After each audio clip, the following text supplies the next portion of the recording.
अगर देखा जाए हाँ, कायदे से। चलो हिंदी में देखते हैं, let's see. In fact form carry करने की बात करें, मीलू जो कि सर्वाइवल स्टेजेस के अंदर भी हमको सरप्राइजेस दे रहे थे, deadly surprises for the players of course. EWC, were you guys, preparing here on site, or did you boot camp in Turkey? What was the plan? काफी ज्यादा इंटेंस नहीं बोलूंगा मैच में, but EWC invited and the next watch party. भाई यहाँ पर stream snipe कर रहे, क्या बात है। स्ट्रीम्स देख तो रहे लोग, वैसे ऐसी बात नहीं है। जब ये पहला ही मैच था गाइस, ये सिर्फ पहला ही मैच था। Share your opinion. What's the vibe from the team right now? They seeing me, my players are seeing me. हम भी थोड़ा चिल कर लेते हैं अभी, नेक्स्ट जो है शुरू होने का टाइम लगेगा। Yeah, but I think we're gonna handle this.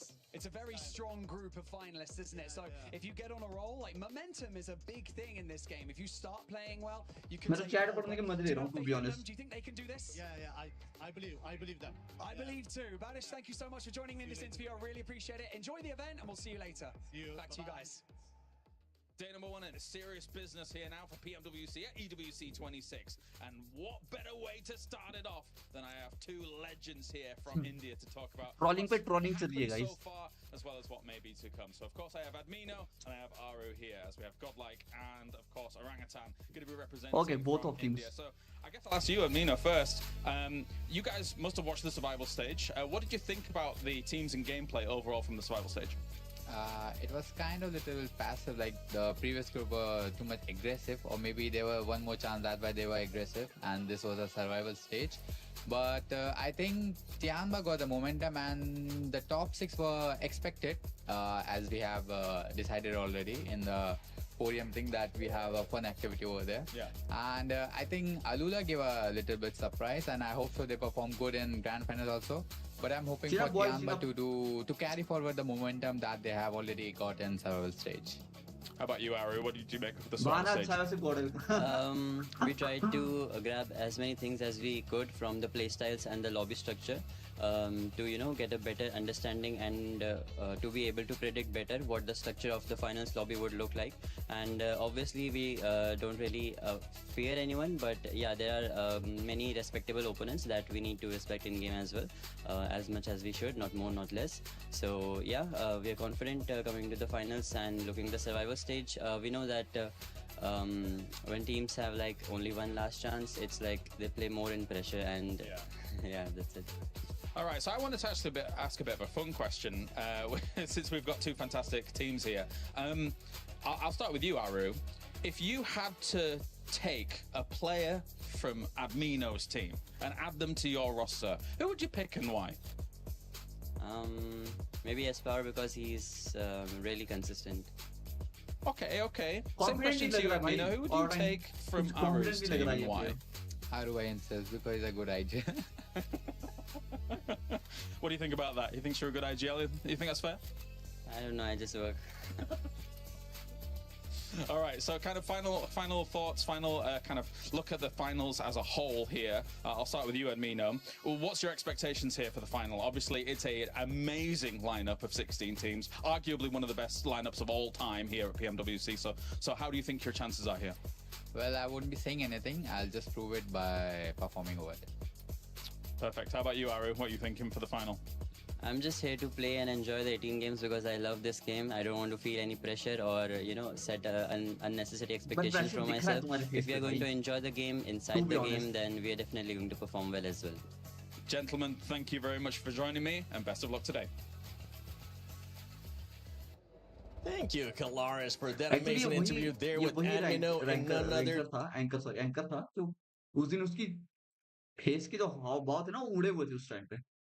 ठीक है, मानना पड़ेगा से किसी ने भी अच्छा परफॉर्म नहीं करा। ठीक है, देखा जाए ऑरोटाइन की बात करें, 40 की बात करें, चाहे अपने होरा ने काफी अच्छा करा। ठीक है, उन्होंने टॉप 5 जो है होल्ड करके रखा काफी देर तक।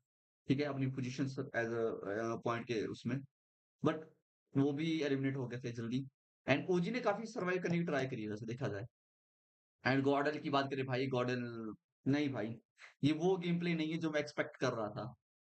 ठीक है, ये वो गेम प्ले नहीं है। उन्होंने जो पिछले मैच में जो उन्होंने करा वो चीज देखनी है अभी हमें। अभी हम अपने को पॉइंट्स चाहिए अभी, ठीक है, बहुत नीचे हैं हम। देखा जाए तो ये चारों टीम्स जो है ना, साउथ एशिया की चारों टीम्स अभी नीचे है। भाई चैट में जो ट्रोलिंग चल रही है ना, क्या बात है, वो देखने के ज्यादा मजा आ रहे हैं। Okay, They slowed down the fight to E-Arena, hoping Let's see क्या बोलते हैं। would go for a third party, and then they could let them fight each other and pick off the rest. I don't know if that was the actual reasoning, but it's how it worked out in the end. And because of that fight in particular, they get a 23-pointer tied with Aurora Gaming. Lace, and we get just pure aggressiveness right off the bat. This feels like a PMWC finals, baby. As 3 teams were able to get 13 or more eliminations. Aurora with the 17th. Tiamba started off hot as well. Man, I did not like. I mean, you know, we kind of know that survivors. I just love the fact, right? I'm just getting so excited, so passionate here. That the fact that they carried on the same momentum that they had. I mean, it was exceptional from them. Obviously, took the hot drop seriously, which, you know, shout out, love a hot drop taken seriously, and were able to capitalize and obviously recover the team. And this is, it's just a crazy storyline from them, from bottom to the top. And I mean, I'm so excited to see what they can do next. Yeah, for Tiamba, they're looking to carry that momentum that we saw out of them in survival. Something that you actually enjoyed watching that game is the plan B, the adjustments that Tiamba was able to do, Max. Because they had a great hot drop, right? I think it was, what, 9 eliminations after the hot drop? Absolute mad start for these guys. And then they start losing players. They want to go for the recall, which is usually Tinglong Garden.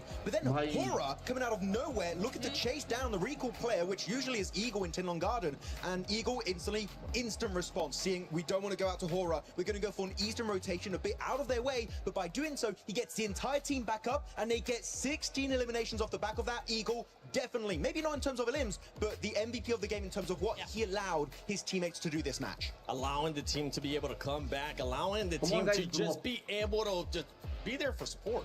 Allow the other players to just frag out. And for anybody that had Tiamba, Enigma Galaxy, or Aurora in your predictions, congratulations, because those teams have been performing quite well. If you haven't already, make sure you check out the EWC Play app. Go put in your predictions. You could end up getting some rewards there depending on what your predictions are. And no surprise here that it is Milu from Tiamba with the MVP once again. 8 eliminations. This man is just non-stop right now. He is.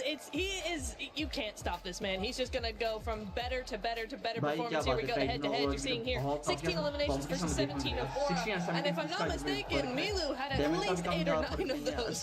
So, you know how you just had some notes and it's just cool. Just man, this man's just chasing that MVP at this point. He is. He absolutely is. QZZ though, shout out to QZZ at 1v2 onto the rest of Vitality. He was wiped out by Aura like seconds later, but yeah, it's a really good stuff there. There's a lot more players on the team than just Milu that are really fragging out. I mean, I was wondering going to this, are we going to get group stage Chamber? Are we going to get survival stage Chamber?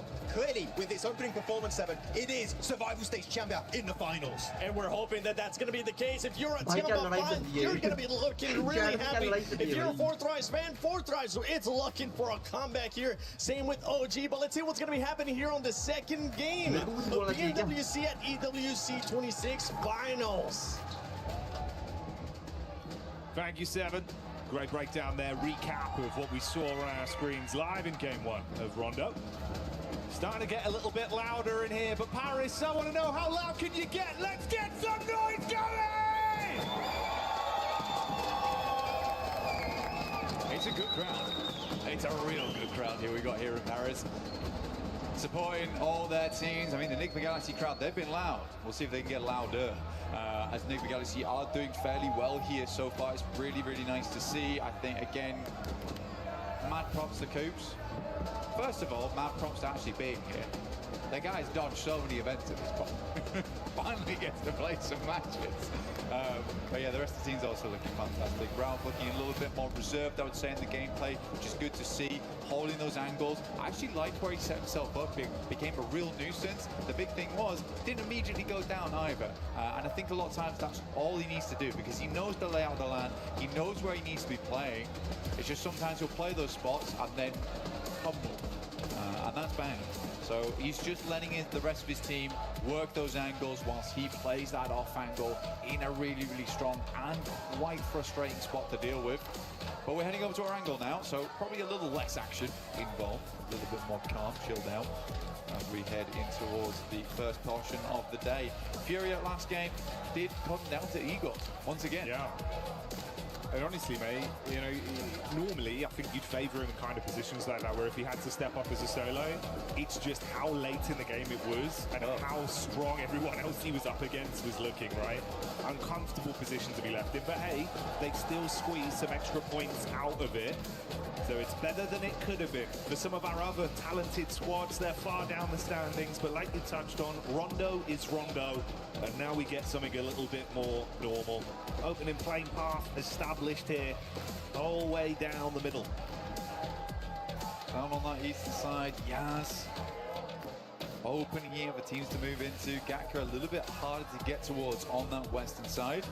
North George, as well as South George, probably possible. It's just going to be a little bit more of a long approach on that one. Vital is just out early. I don't really ever mind the Kameshki split, honestly, over towards Stalbert on that eastern side.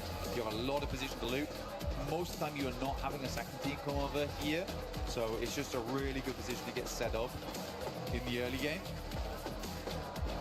But man, Tiamba, we didn't talk about them too much at the end of that game, but there is definitely fire in those bellies today.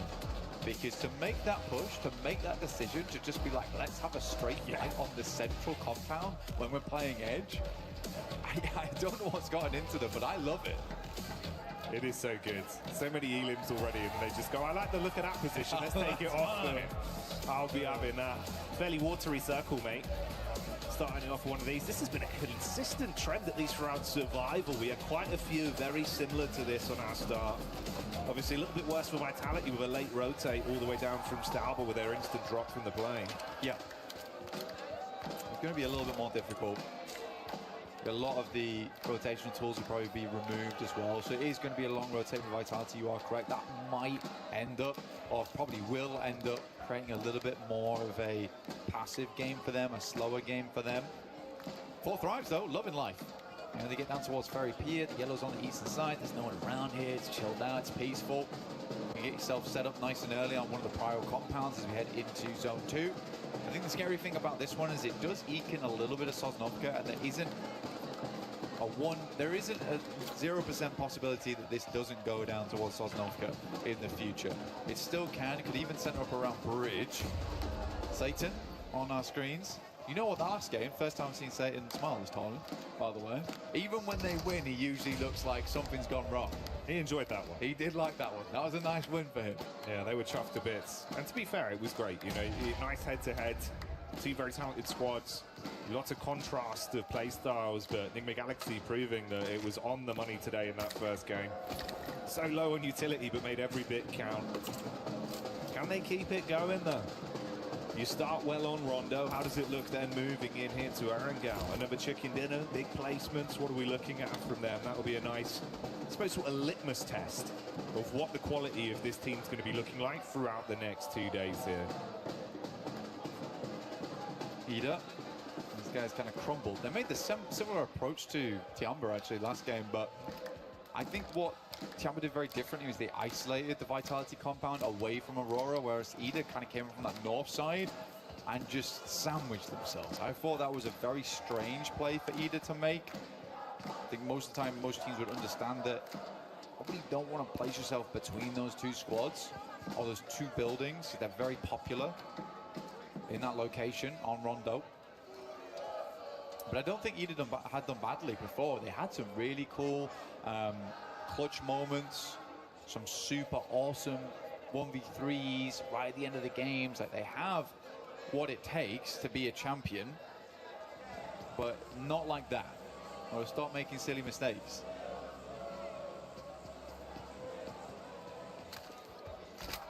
Obviously, we touched on Vitality going down kind of early into that one. 2 other squads that I'm assuming towards the end of the day will be in a very different place to where they are in the standings right now, would be both 4 Thrives and Godlike.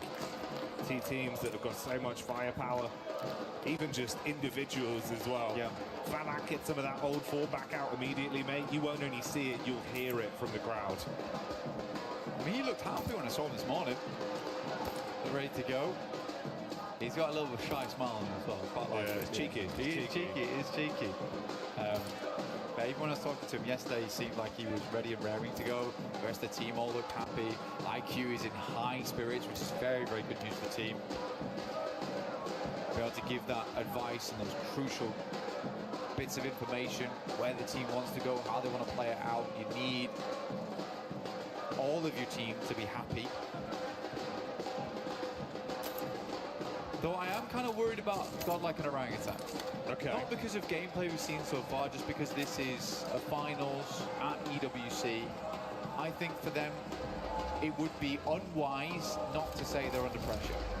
I think if you're a fan of both these squads, and maybe today looks a little bit rough for them, I would caveat with that there is a tremendous amount weighing down on them right now, being in such a prestigious finals versus some really damn good squads. I'm hoping they could probably get back into the run of it, like by match 3 potentially. But if it takes till tomorrow, I think that's fine as well.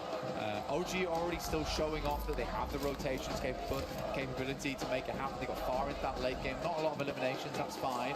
Godlike similarly, still that aggression in play. I like to see it, but maybe not where we really wanted it to happen during that game.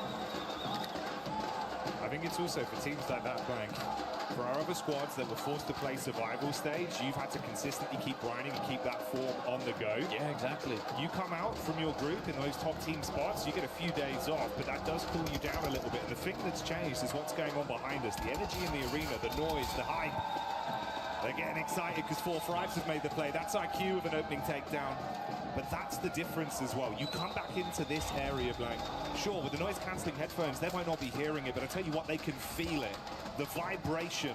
I know the floor's trembling under my feet, so it'll be the same down there on the stage for our players. And if you're trying to instantly snap back into that tournament-winning mindset after a few days off with all this going on, it might take a game to try and lock back in. Yeah. I don't like that, though, from Aurora. Because you can scout that a lot easier just by sending over towards the beachhead, having a look over towards Lighthouse and be like, okay, there's a guy up there waiting, try and check the girders. I always think it's an odd maneuver to try and just send someone, slingshot them across, and it's like, well, we know there's someone across there though, but you also just lost a player. Like, it's so early into the game, could have even just waited for zone 2. I'm curious to hear what the analyst desk has to say about that, because for me, there's just not EWC, PMWC potential. Right? That's not what that is. Yeah, the trade of it, one player's life, one of your squad mates for an information play, economically, it's not the best trade on it. Especially if we see him get a good run out of this game. Goes down to an awkward fight. One player of difference, Blank.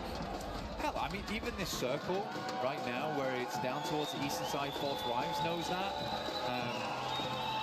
This is prime time to go for bridge camps. Yeah.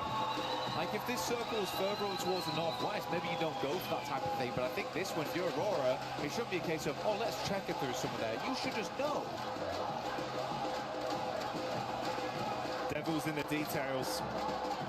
And it paints a very pretty picture here for some teams. For Aurora, it results in 3 players alive in game 2 to kick us off. Flash also having 1 player knocked here. Zone crunching in. Bridge still in play. There you go, buddy. Thought that this might be the case. On a circle like that, it's very, very awkward on these types of circles, and it can center up around bridge across both sides, which is super unfun to play. Because now this really could go back over towards Sosnovka way. I'm sort of expecting it to head towards the northwest, but for Aurora, they're stuck now. As are Alula. Alula's kind of considering whether we should take an eastern crossing or should we just play over towards the ridge side on the southern edge. It cuts out a massive amount of space though. So much water involved. So teams are just going to be sending towards Ferry Pier because there's safety in that location.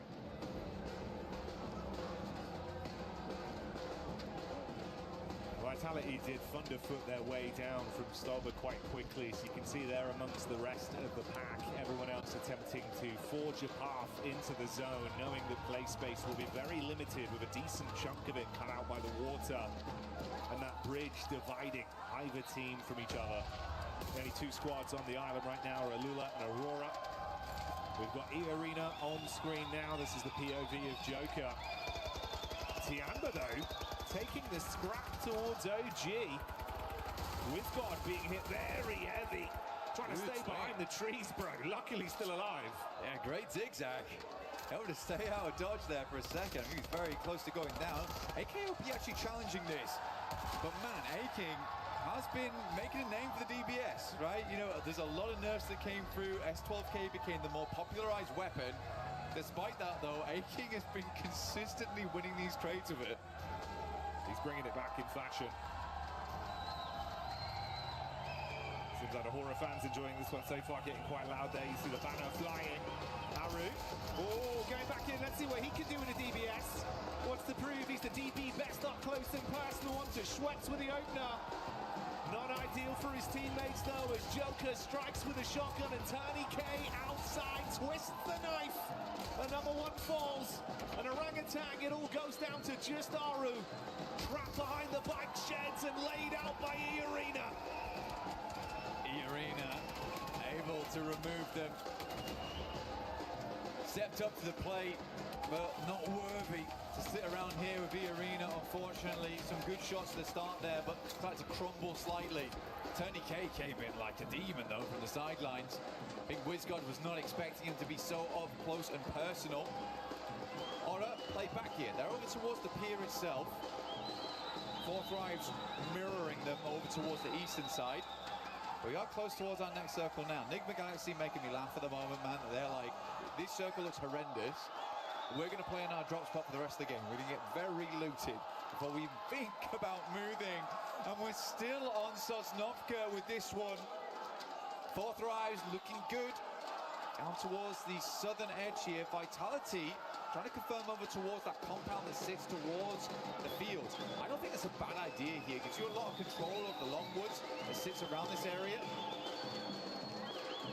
Not sure what S2G is doing. I think they've got boats. Okay, that's fine.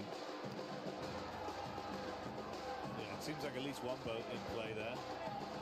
Dream scenario, maybe it's a hovercraft, wrap back over to the mainland, grab their teammates, then get involved with the action later. Meanwhile, though, Godlike taking on Tiamba. Milu on his last leg, suffering a casualty there for the Tiamba squad. It's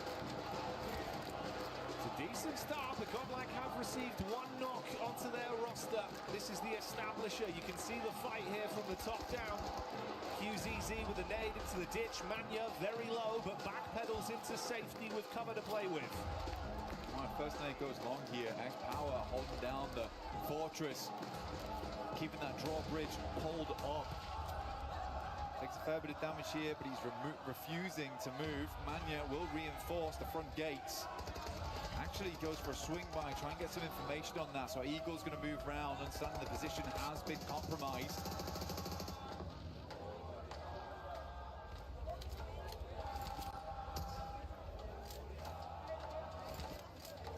Slowly trying to take some space back. Faint smoke wall goes up. Ooh, only gets worse for Aurora as well. That's quick from Alula finding them. This was the other team that was on the island. There's now a third party that's joined them with that late rotation round from S2G. Looks like they did go back to grab the rest of the squad. Yeah, it was Kamikaze in the hovercraft. That's paid off for them to fight towards them. Ulf, interestingly, taking the hit over as well to Godlike. So that battle turns into a third party fight. Good for Godlike there. Quick swing around. Take shots over towards Ulf. For them, Ulf should be able to pick the players back up. They've got a good spot right now. It's not as safe as they might like it to be, but it is decently central. It feels like the circle's peeling away from Sosnovka at this point. They have very limited space to work with. Alula trying to make the cross. S2G, Hamzi at distance will find a shot over towards Aurora there, leaving them at 0. Out of the game early, 23 points is where they'll end on a single point earned on this one.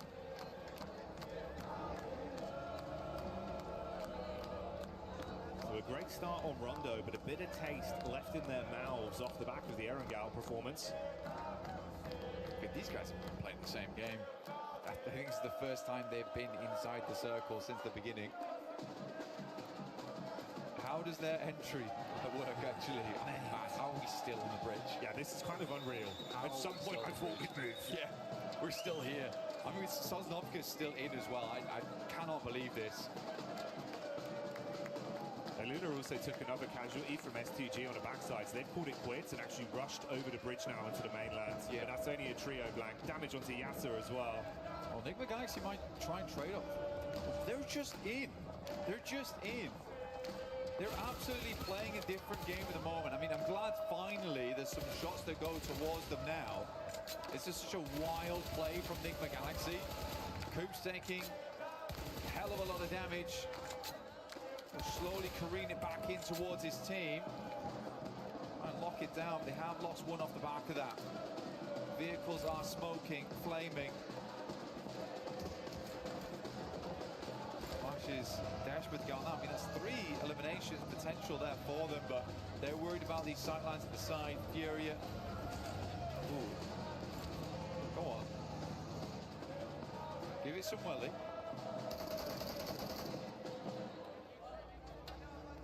Tiamba doing Tiamba things once again.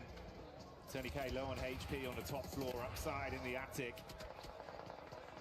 Looking for an angle here, but Falak with the distant shot claps back onto Eagle. A-King gets a little bit high octane as he charges through the ground floor. Nade on the stairs. Mormon's cooking one of his own to bounce down. Godlike getting involved with the fight. That's Manya just outside the window. Big Papa Pump in his hands. So many teams crunching in. Yeah, good Molotov here, but really good timing from Godlike as they move into this one, just leaving A-King alive here for Tiamba. Irina on the upstairs with the 4v2v1. Really good stuff. I mean, this is a good entry point coming through for Godlike, and they understand if they can get rid of 2 teams, they're going to be opening up a lot of space down here. Edmino still at high HP count, but Manya finally does fall here to a nade from Mormon. Tiamba goes down.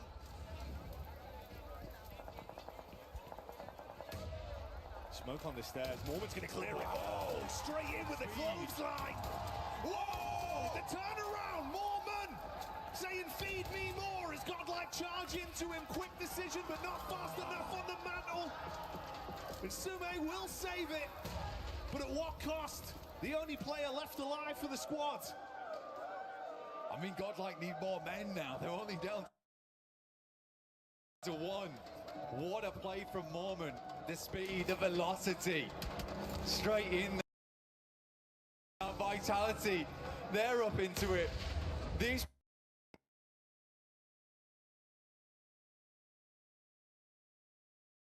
so far. Vitality finally just come over towards the dregs. The funeral's almost over. The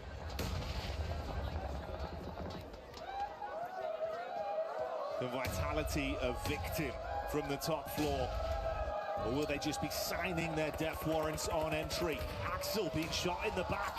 A new challenger arrives. It's Hora in the distance as Jiggle is able to punish and soften them, leaving them with 3 players left. Sume still just guarding the stairs with a nade pin pulled. He's going to go down. Razak going to dive around the corner. He wants to punish him with a shotty and will find it. Really, really good job from Razak. I think you have to make that play in that moment as well. You hear the pin pull coming down, trying to get the res off. You're trying to go for the revive, get some respite in that location. So Razak goes for the risky play to keep them up as 4, understanding they'll need that amount of players to push through the next couple of compounds. They got Aura in front of them and 4 thrives after that. Alula down towards the south side. Circle finally moved away. Still a lot of water on this one. Beachhead as well. Ida, as well as Ulf, now going at it. Play from Ulf downstairs is knocked. They have 4 players up though right now. This is very easy to recover from. Well, it should be. Whoa, you run straight into that one. Catching the as Ida try and clap back. Is good damage. But such an awkward setup between both of them. Casualties on either side. Scarface looking to go for the pick-up play. Meanwhile, outside, Emre charging round with the SMG. And denied out by Nongxin Red Force. Tizzy takes that one. Nongxin could push this pretty quickly.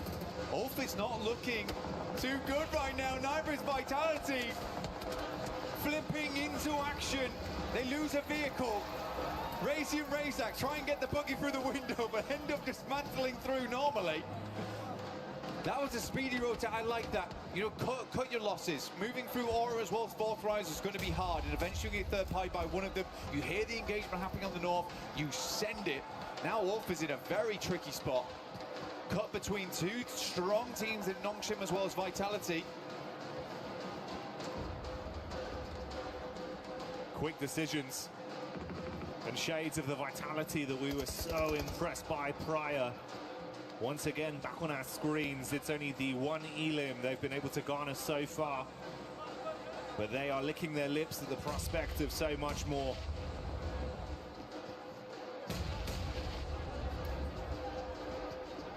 Getting a little bit more here, you get yourself the Naruto skin in-game, as well as the Ninetales Fury Org. Both looking very cool here. Wolf's going to hopefully have to drop a substitution jutsu here to try and get out of this one, because it is going to be hard. Vitality, Razak move up, quick shots over towards Souls. He tries to move around the corner. Nongshim still in play. They're the ones getting the most of the damage though. Federales at least will confirm one. Quick switch around the side. Denying some of the sight lines. As Wolf does go down. Vitality though, they've been hugging the wall so far. Not allowing a single moment for Nongshim Red Force to try and challenge that spot. Razak though, what are you doing? Testing the waters, a little bit hot. Yeah, I did not like the feeling of that one. Although maybe he wants to go for it from a slightly different approach. Runs back out. Meanwhile, attention turns onto Federales, and that is another knock going the way of Nongshim. Oh, Razak. Oh, yeah, good shots. He's got so easy, very low. Nade right on top of him as well, following up from that. Oh, mate. Hyunbin with the instantaneous conversion. Now it's a raw 3-on-3. Luckily, they will save Federales, but he's got to top himself back up. I mean, Razak understood the idea. Now tries to get up towards the wall, create a different angle to deal with. Nongshim was quick to it. Hyunbin pushing up right now. It's a little bit close for comfort here. But I think they know they want to get rid of this guy sooner rather than later, but he has pulled these kind of antics before. Getting a little too aggressive without the help of the rest of the team. So easy goes down the back lines as Flash starts to move on through. Tizzy tries his might. Rapid shots coming out, but not enough to finish Vitality. The end of Nongshim Red Force. But it does leave Vitality slightly weakened. And Flash, they are next in line to try and keep them pinned here, knowing eventually they'll have to move. Slightly paranoid about the other teams that could be behind them. Blue is ushering Vitality forward. Swinging in on the same angle as Flash. How will they make this work? S2G, you were right. You were actually right. They had two hovercrafts in play. Being able to keep both of these alive all the way through to this endgame is giving them a lot of pressure. Loss isn't quite able to get it up though. And the hovercraft is stuck on the side. Yeah, just about. We'll take it. I mean, that, just letting it happen. Come on, bit more gas. Got to give it some welly. His teammate's taking a fair bit of damage, but with that added armor of these big hovercrafts in play. If you say like this, man, if you can get him into the zone, there could be a lot you could do with it late game. I'm surprised the Luna have been able to guard this for so long, make it look uncomfortable. Nade after nade as well, just trying to soften him up. Vitality do move over to the side. They're looking down over towards fourth rise. The shots are pouring in. S2G, they brought repair kits as well with them. But the blowtorch in play, I mean, that's bold. On fire. Get out. Balak down. Aura, no fear. Drops them all up top side. Looks fairly decent on that one. Airburst are slightly too far. This is some comedy. Not gonna lie to you. Okay, they should be able to clean up from here at least. As long as there's not any more mistakes. It's damage done onto Soul K, but they do hold on. Shut down Alula. What was that? Bit of a weird one. It was a weird one. I'm glad you picked it up strong though, because I mean it is an important fight. It's just interesting. Vitality go down in the meantime as Flash continues to push the advantage, but it is majority of fourth rise doing that damage. Enigma Galaxy, after their strange approach from the early game, now going out slowly but surely. Just Ralph as well as Lord. Flash has been all over the place so far. Next circle will pull in stage 7. Fourth Rise have been weathering it though. They have held a ton of space. It has been a little bit greedy, but they've been doing a good job of playing off one another. Yes, they've taken some knocks here and there, but they've maintained a four-man. They're in this area early, and they understand better than anyone else. This is a game that they should be doing well on. I don't think I'd put as much pressure on to say this is a game they should win from the spot they had at the start, but it should be at least a top 5, which I think, you know, we've already achieved. So this is a good game from Fourth Rise and shows that they still have it in them. And with them being able to have enough timing here to get IQ back up once again, the 2-2 split from them could still pay dividends massively. It's been a very elongated firefight between them and Horror, effectively just mirroring each other's movement up along the ridge into the zone. A little bit more split here. No Fear in the back, trying to protect some Overwatch. Right above you in the building as well. Meanwhile, that's an engagement over onto Enigma Galaxy. S2G, after moving in and cleaning out Alula, they head center zone, and they find the final blow there. Goodbye, Enigma Galaxy. S2G stealing points here, there, and everywhere. Do we have to call this play the kamikaze from now on, where S2G just launch him out like a rocket to center circle and leave him there on his own? This is the kamikaze. This is crazy stuff. The rest of S2G trying to regroup with him, but it's not likely. Kamikaze in play right now. The other hovercraft does go down, not really any other vehicles. Might need to regroup, pick it back up again, but Kamikaze, he's going to hold that spot. He's planted the flag, the S2G flag. T24 goes down, jiggle around the side. Oh, Sleepy. Top side of the stairs, but you can't weather the storm as Fourth Rise arrives, and the brain of the operation kicks in the brawn. The shotgun does damage. Falak there in the back line to assist, but No Fear charging up. He's going to play on the edge, wants to run in now with the timing, see if he can shut them down. Falak charges back, can't do it. No Fear holds on. Quick switch to the primary. Gets himself onto an off angle. With one more play, if he can shut down IQ, he can take out Fourth Rise, and that's how he does it. No Fear from Horror stands on. Absolutely not frightened in the slightest as he moves downstairs, pushes up into the dark, and Fourth Rise will fall. Win up against the world right now. DPS at distance, he's fighting all of them, but S2G falling in the meanwhile. No Fear, there's a possibility of winning this if he wants to push out right now. Get involved in the action. Everyone's weakened. Doesn't have all the info we do right now. He's going to top himself back up, play the slow game. That's Flash. Losing their last man there with Kamikaze continuing to punish. Oh, a horrible spot. Tries to get the heal in.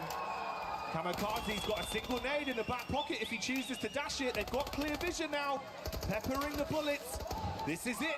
Pulls the pin, looking to cook. Let's see if he can land it. Kamikaze looking for it now. A bit of splash damage. But not that just there yet. Kamikaze keeps spraying the right location with the bullets. Peppering the ground. Picking up mud. Solke in the back lines. What's left out here? Quite an unfamiliar target. Solke will take down tops. But Kamikaze is out, and we're down to a 1 versus 1 versus 1. The outside contender in No Fear. Solke looking at both angles. The battle of the solos to decide our second game, Chicken Dinner. No Fear already picking up that big clutch. He's amped up as an individual. Got a rough read on where he believes Solke can be stationed, tucked in behind this burnt-out hovercraft. I don't think he knows. I think he knows there's a team in that general direction, but he does not know where No Fear is. Hamzy G finally goes down. I think No Fear has a rough idea that he's playing on this hovercraft, though. He has the information. Watching both of them. This would be an unbelievable double clutch up versus Fourth Rise into the last two teams. Zeus is just pushing forward. Instant spot, though, over towards No Fear. And now Zeus with all to do here. Flash, who had swept everyone aside. Solke, the last to fall potentially here versus Team Flash. Zeus, the lightning reactions for Flash have guaranteed them a second place, but can he take it to first, or will Solke get it done for S2G? A smoke wall, giving him limited play space. That tree, the only protection for the peak for Flash. He's going to make his move. Starts charging in, wants to close the distances. The P-Cup bullets on target. Sui is so low, buckles under the pressure. That's the damage coming through as they lock it in. S2G Kamikaze with the Kamikaze play towards the center. It's an explosive finish right at the end. But Solkay steps up, a lad that's been in the esport for the longest of time. He's still got it in him. Feeding the crowd energy. A celebration in unison for the nation as they pop off on that one. S2G locking it down and everyone's living it up.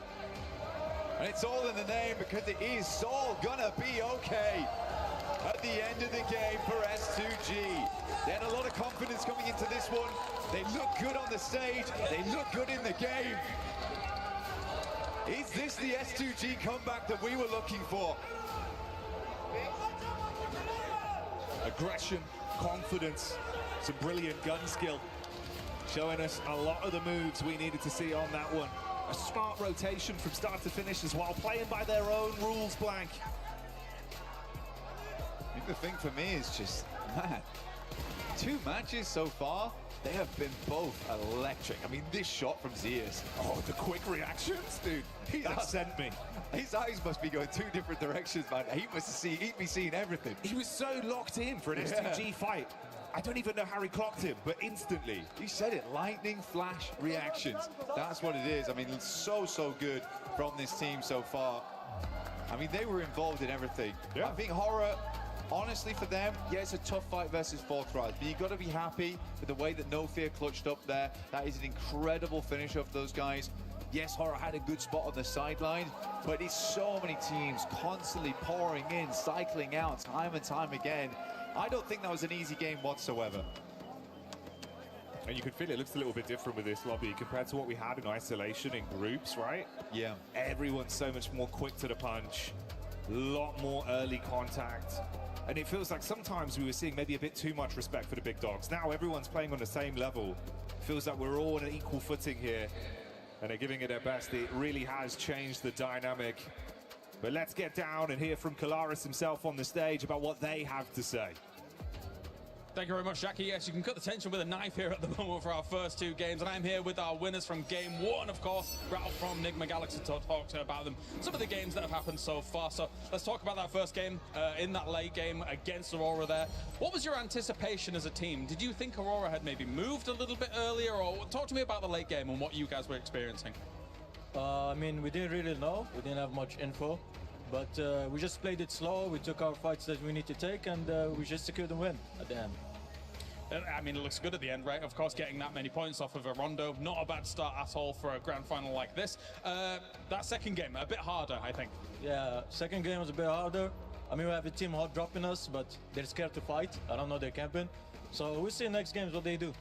I was going to say, were you surprised by that? Because it was in the back, we were a little surprised that they were going to come your way. As we've talked about multiple times, it's your territory. So what are they doing? They know we won't change, so they're just wasting their time. And they're coming to fight, but they don't want to fight. So I'm really confused right now. All right, well, thank you very much for joining me here, Ralph. You heard it out there. Ida, he's got his eyes on you. My name's Blank, and I've had 4 coffees, and I'm testing my reaction time right now. I'm Hot Jukes. I just had a massage, and this is my reaction time. Let's get it.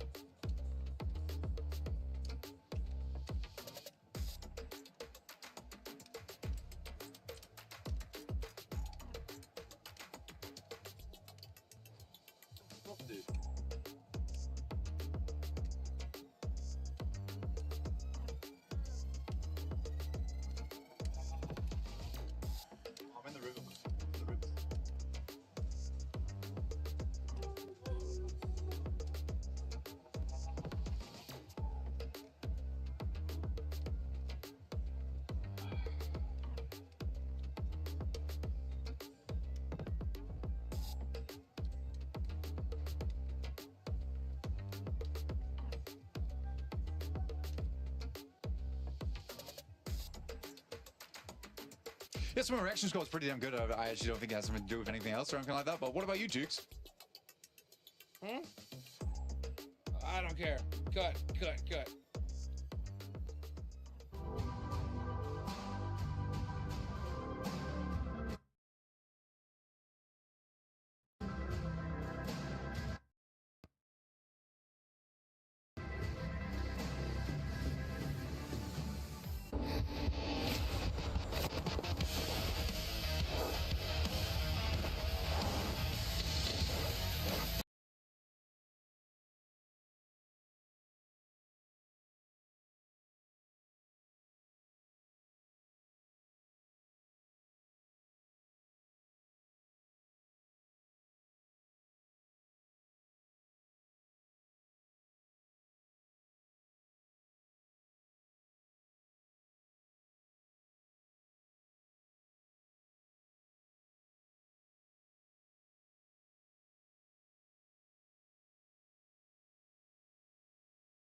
That is like white on rice right now, because my goodness, what a performance out of that squad. Before we break down that second match here in finals, don't forget that we do have the fan experience that you can check out here at EWC. Make sure you go check it out. You can check out the new mode, Brain Rot Royale, check out the collaboration right now the PUBG Mobile is doing with Naruto, and so much more. And you can win some really cool shirts, which actually we've been wearing them. Not right now. I think Jukes does have one on, but you'll be able to check out so much stuff. Yeah, check out that still Brain Rot. I mean, Brain Rot Royale. I've been playing it. I think I got to level 7. I've seen people being able to get to level 11. I gotta grind some more. Wow, 7.7. Yeah. Hey. Yes. Gotta keep it on brand, baby. Now that's it. I'm not gonna be playing it anymore. But S2G, Jukes. Bro. My goodness. Oh, dude, that double hovercraft play right there at the end was absolutely insane. They were able to take out Al-Ula in a very nice way. And then just, I like to see that they kept one player there, right by the water, behind the hovercraft, just in case. And he was able to clutch it up at the end and get that chicken dinner. Finally, an S2G win, and nice and early. Yeah, really nice, and the momentum they were able to pick up on after, getting those hovercrafts. Very quick side note here, while we're on this fight, 4 Thrives are looking, I hate to say it, very shaky. I don't know what happened, because group stage they were looking really solid, just not able to get that win.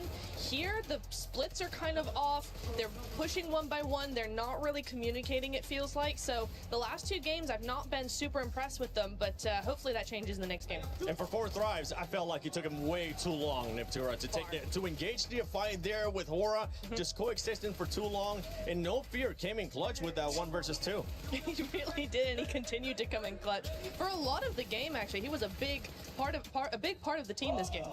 Yeah, I just think he just made a big play. I mean, what can you do against that? When No Fear comes up and clutches it up, I mean, Aura fans are screaming these guys' names at the top of their lungs, and to be able to clutch it up like that is just huge. So yeah, unfortunate for 4 Thrives, huge for No Fear.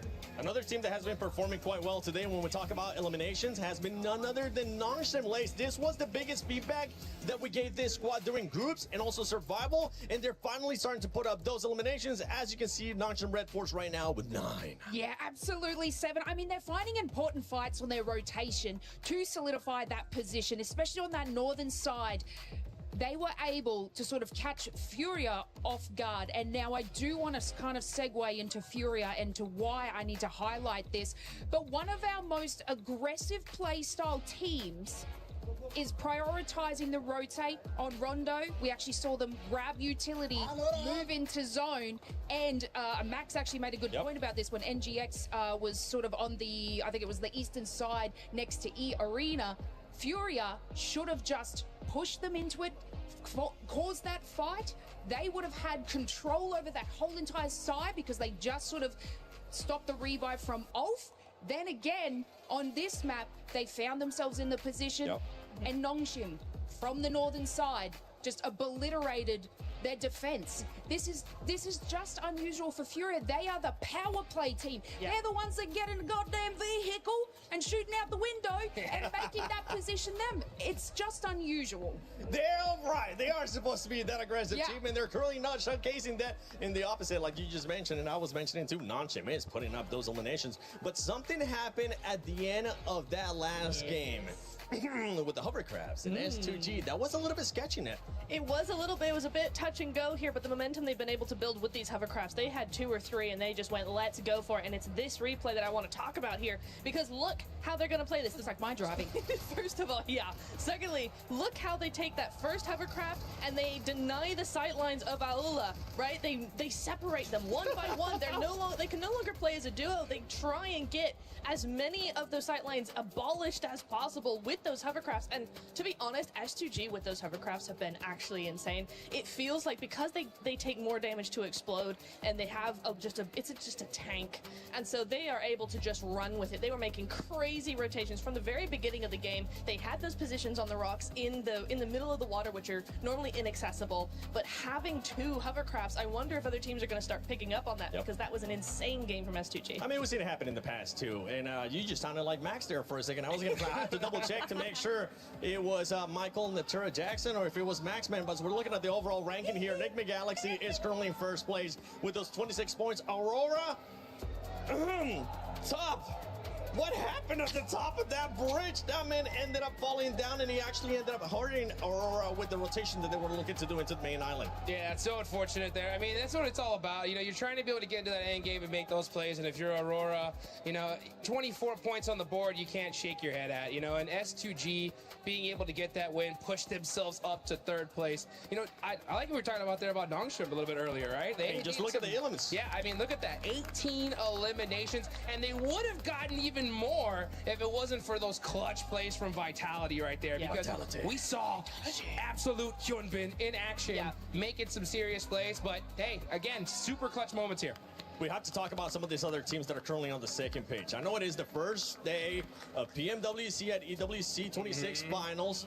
It's only 2 games, but there is some things that we're starting to notice here, especially with 4 Thrives, the passengers that you were kind of talking about earlier, Neptura, as well as OG. OG needs to start being a little bit more aggressive and making sure that they look a bit more cohesive when you are being aggressive, because they were pushing one by one. It seems like a chicken without its head. Yeah, it really did, and also they're losing players very, very early on. I think we've had that in both games now, where they're losing at least 1 or 2 of their players. Godlike have had a better opportunity to keep their players alive. They've been split up a little bit more. They've been using a little bit more of the zone, but it's just when they actually get down to the fight towards the end game, that's where they start to falter, and that's why we're not seeing those strategies convert into points. So that's what we need to see there. And India, if I have learned anything about OG, it is they need their 3rd game. So don't count them out yet. I've learned my lesson. Don't you stress. Orangutan in their 3rd match, what they tend to do is actually prioritize just kind of scoping what the rest of the teams are doing, making their game plan. Game 3, 4 is where they set their sights on fire. Oh, I like that one. Now this is the group of death. Woo! This is the group of death, and this does feel like a finals right now with the way that some of these teams are playing. One man that I know is happy because he ended up picking that team that was in the top 3 here, none other than Team Flash. Maxman is looking to make sure he reverses curse, so let's send it over to Maxman in Calaris. Well, we're not going to let him do any predictions here. That would be very, very serious indeed. But of course, we'll take a look at how things have gone down so far here in these 2 games. And we did have that interview just with Ralph, who's also a little bit confused about said hot drop. I saw the hot drop that could happen on the map before this event. I'm like, they're not going to go for it because Enigma Galaxy has been dropping in Pachinki before I was even born. And yet, a team is trying to contest it away from them. And as he said, they're going for the hot drop, but they're not fighting and very confused. And they just see the loot truck pass by like, oh, my P90. No P90. Oh. So, Ida, I might want to change that because it's not helping you out. I think it's going to be difficult for them to go up against that, but we will see if it continues. Ralph is also a little bit confused. Let's pivot kind of where we're at here as well. They've already alluded to it on the desk and how things have gone down so far for S2G, but just masterful control of the double hovercraft, some crazy plays, and the send out of Kamikaze to be able to make that work. For S2G, that was very, very impressive. Yeah, it's just a domain expansion double hovercraft. I'm sure you get that reference right there, Galaris. But no, great use of it, especially you saw there in the during a little bit of a replay analysis where they blazed block out the line of sight of one of the players of Alula to really separate them and win the fight off the back of that. When you're near the water, when you have these open-ended finish, hovercraft are, I'm gonna have to say it, they're completely broken, and S2G made full use of it until the very end of that game. A tough circle though, right? If you think about where Aurora was when it comes to the bridge as well, we're having kind of conversations in the back about this is a military island kind of heavy team, and yet the bridge seems like a conundrum to them that can't solve like a Rubik's Cube. It was a bit weird, especially because Top was on top of the bridge itself. And I think the player 4 Thrive's got an angle onto him, so he goes down, kind of drops to his death at that point, right? And then the team tries to go and back up and hopefully get him back up on his 2 feet. But then Al-Ula were very sneaky, pushing right behind them on the bridge. I think Aurora, they're very experienced on that western bridge. We should be expecting more on the finish like this. So, you know what? First Durangle, it's fine. But the next Durangle, they need to show up. All right, well, thank you very much, Maxman. It is time to head on over to the commentator team once again for game number 3 of the finals. Let's do it.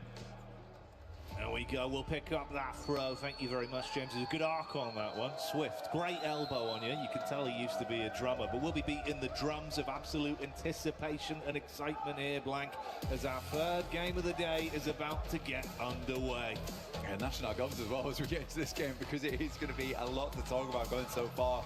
I mean, even from watching the desk, to watching the stage hits, to watching the interviews, there's a lot to break down over that last match. And even just the 2 games we've had so far, there's been a lot going on. 4 tries on that first game, having a little bit of a misstep, and then coming to the second one, looking a lot better.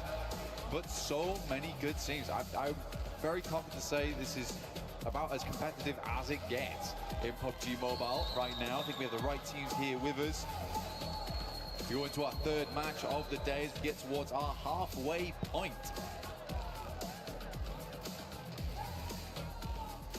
Shooting range to start off down towards Novo. Straight through the center, really easy one here, Jackie, very nice. I think most people can get exactly where they need to go. Aurora, last game, like you said before, looked a little bit weakened, right? I mean, even Max picked up on it. He was saying that, hey, as the team's very experienced around this area of the map, should not be going down so early like this. It should be a game that you are a bit more in control of. And it wasn't the case here. Tiamba, they go out early. Stand a little bit further down towards the south side of the map on the west. Yeah, you'd hope they'd be able to bounce back from that one here. Obviously, it was a nice start on game 1, but that didn't really translate over. Has meant there was a little bit more fluctuation in the standings, obviously for Tiamba as well. Far quieter, it was 16 eliminations on their opening game of Rondo, only 2 added to that count. You see Milu still living his movie though in terms of individual plays, as he was popping off on Rondo. It was a big piece of the team. We wonder if we'll have something early here from Aura and Aurora. And where's that zone gonna go? We've had some wacky zones this LAN. It's been kind of crazy. Yeah, most circles have just been very strange so far, very odd to play. We had a couple towards the end of the survival stage, which I think I was quite grateful for, that were more normalized on Erangel at least, where teams could actually play out their games. Enigma Galaxy versus Ida. No idea why this is happening, by the way. It's actually very strange. And I'll explain once it's done. I mean, Kalaris already went over it in the interview, but the context is crazy on it. Thoreau with the M249. Got some good shots done. Actually, Enigma Galaxy doing quite well here, but already losing a player does feel bad, and it being Coops is even worse. Taking on the side. Lord hits some shots with Abacan. It's back and forth here. Swain last left to face. Ooh. And Ralph will get it done with the M249. He's screaming! He's up, he's standing up. Give them large for that. It is absolutely insane that they continue to come here. For context, Enigma Galaxy has dropped in this location for years upon years upon years, and they say it every time. In fact, they actually say it to the crowd and to all the players, we will never switch our hot drops. So it is never worth it to fight Enigma Galaxy inside our Pachinki. Sadly for them, Fourth Rise feels like we can get some easy points off the back of this one. You guys just come off a fight. We know you've come off a fight. This is a great read from Fourth Rise. I actually love this. Ooh, mate, didn't see him on the angle. Fourth Rise spotting Lord. So as much as there was a pop-off of them defending their home turf on the hot drop, like you say, Fourth Rise know you're slightly weak. They'll look to get in there, twist the knife, and completely knock them out of the game, denying any more points on this. I mean, to be honest, you do wonder, Fourth Rise boys, they see a big hubbub go over by the Enigma Galaxy camp, and they're like, they've just won that fight. We should get involved. We should fly over. Oh, cheeky work, but you got to make the point somehow. Ralph the M249 looking for some good damage, but the shouts from the crowd start to ring out. Fourth Rise might look to back away from this one, allowing Ralph as well as Satan to live another day. Circle did move up towards the northeast side. I don't know what Ida's doing, man. It's akin to throwing away all of your angles. Yeah, it feels like one of those where it's kind of cutting your nose off to spite your face. Yeah. As much as, you know, it's your spot too. If it's not working, you got to adapt. Gigantic prize pool on the line. You fought this hard to be in finals. Don't ego challenge if you don't need to. But for Fourth Rise, can they find those elims they wanted off the back of this counter play? T24 spotted on the drop. Let's see if he can go for the peak off this. And of course for you, you can get involved with that Naruto event at home. 4T up top. T24, he's got an inkling. Smells him out on this one. Senses his Reiatsu inside the building. Satan underneath. Ooh, slightly slow on the timing there, and T24 tries to use the DBS. He's swinging around in circles. Satan's not sure where to look on this. The rest of Fourth Rise will come into hold. Finds the first. Takes more damage though. Ralph is nowhere nearby to help. Drops him down to 1. And it's an easy revive gear on T24 inside the building. Church held. Then get the revive back on T24. And Ralph's just had to stay, man. It's where he's been for so long. You'd be furious. Yeah, you'd be fuming. You win it twice. You win the hot drop twice back to back. It happens again, it costs you your game. And not even because of them. Yeah. Oh. Well, that's the thing, it just comes back to haunt you, right? Here we go, this is the full replay on it, so you get all the action. Oh, mate, it's carnage from the start. Obviously, we had Coops go down early. Like you said, they pop off to win it. We saw the celebration from Ralph literally sending a message live in the event. Live in the flesh. Said it with his chest. They deserve the drop spot. But Ida don't want to give it up, and it's just really making it uncomfortable for both of those teams to get anything in these games. It's the best Enigma Galaxy's looked in a long time as well. I think that's the saddest thing about it, and now it's happened in finals. And it's happened so frequently in the past as well, where Enigma Galaxy's just got to challenge another team for their drop spot. It's not guaranteed theirs for sure, but they've held it the entire tournament. Come on, guys. No fear getting ran down by Aurora, as Top will find him on the move. Fourth Rise did peace out, going slightly deeper into the zone to do a bit of loot, and obviously wasting a decent amount of time on that as well for the elim they were able to garner. Vitality down towards the southwest, started in Kameshki style, but this time we're seeing him over towards Gatka, but they grab themselves the loot truck. Fiend as much as they can out from there. Circle up towards that north side, split between the lake, Yasnaya on the south side, on School, as well as Severny, shooting range area. Tiamba tighten it in with E-Arena, Aurora, Godlike. Salme currently holding down the gas station, pops up tire. He can't come through here for repairs.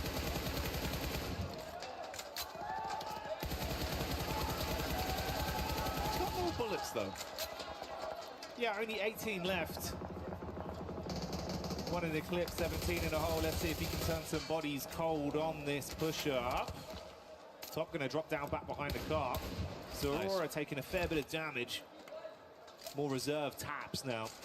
Got to find himself some ammo to play with. Switch it out to the Tommy just to keep the pressure on them. Suppressive fire. Spraying it through, cutting the grass, but not quite finding the shots over towards the players. Like circle, 10 seconds roughly on this one. Aurora's still figuring out where they want to play. Probably going to be a big old retreat here out. Migrate for a lot of squads. Hard shift potentially. No, actually. Very, very kind. Up towards that north side. Obviously, Lake is a bit of an awkward one to play around. You're going to see a lot of people playing on the rocky outcrops. The staging that goes up towards Stalba. Big old mountainside. There is also... Never mind, it's horrible. I lied to you. It's not great. You got the field down towards Yasnaya too, so there's not a huge amount of fun spots to play in. You have to decide a rotation in now and quickly. Do you wrap on the north? Do you wrap on the south? Because you can't really change that as time goes on because of Yas Lake. Mormon from E Arena once again, being able to throw out some big uppercuts. That's back onto Aurora. So single knock there with the Tianba POV on rotation. Get themselves into a fair place so far. Mormon keeping it going. Ooh, that's Vitality as well, with Razy hitting a very big blow back onto Godlike. A lot of fights breaking out across the battleground, individuals being knocked. Ulf coming in with some show-stopping rotates. Oh, right into the nade. WizGod had that one ready for him. Got it primed. I mean, for Ulf, Aaron comes in swinging. But yeah, got shot down very, very quickly there. Scarface looks to send a nade, but I don't even know if I think it's worth it anymore to go for this. Ulf's deep on the south side of the map. Need to swing back further up in Yazway. Alula instantly takes up the cliffside. Aurora decides they're going to go loot Severny. I mean, to be fair, they had taken quite a fair hit earlier on. Spent a little bit of ammo. Potentially some of the vests are starting to wear down, some of the helmets. Get some resets on that before you get moving.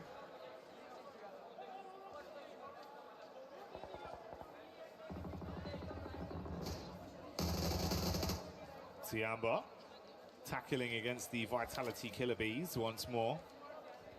And it's Milu that's already showing that consistent form. Putting himself up to 10 elims on the day, I believe, then after that. Nice start for the first 3 games. Milu keeping it a little bit quiet though. Now playing a little bit of a split on this one. They've got Eagle a little bit further forward, perched up. Over towards Aura. Very much slowing down now at the halfway portion, Jackie. Trying to maintain some of that lead because some teams have struck out in a big way. I mean, Enigma Galaxy are absolutely 30 points right now. Aurora at 26. They were able to earn 3 after that last game. On the first, I think they were got 23 on that one. So last game was a bit of a dud.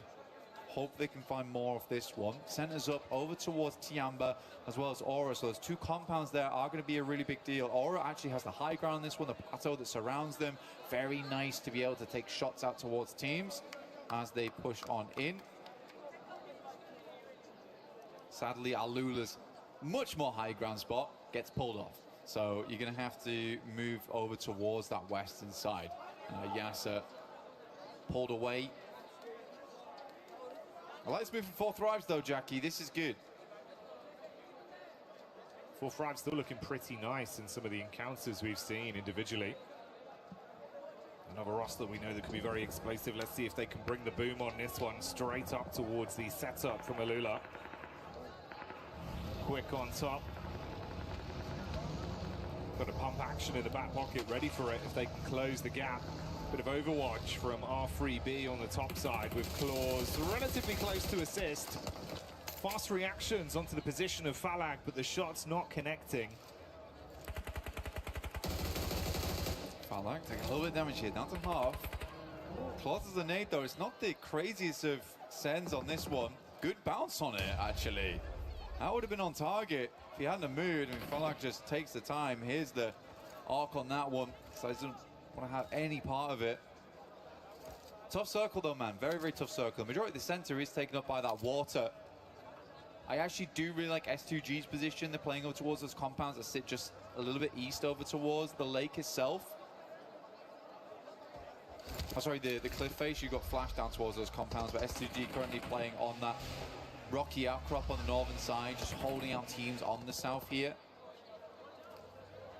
Tiamba's actually even going to crunch in towards that little bank.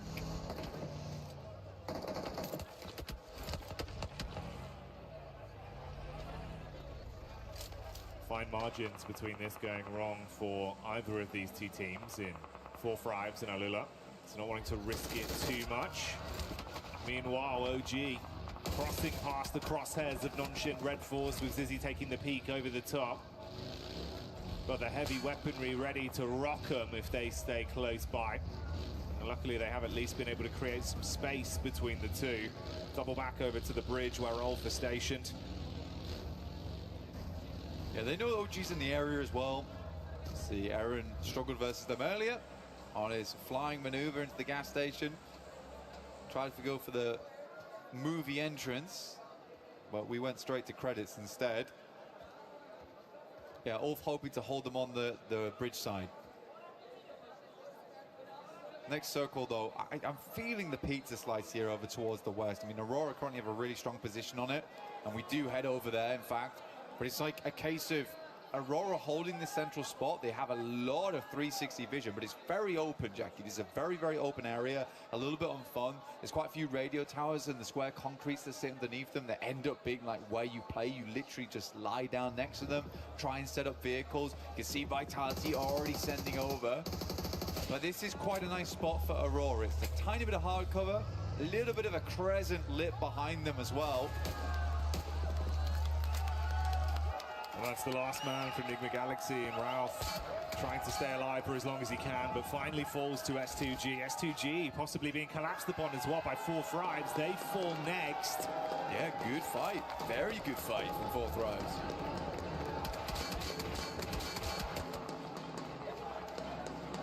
S2G tried to jump the gun there, Jackie, and ran straight into titanium wall. A lot of hopes riding on these three players from Aurora, though. Another good game here.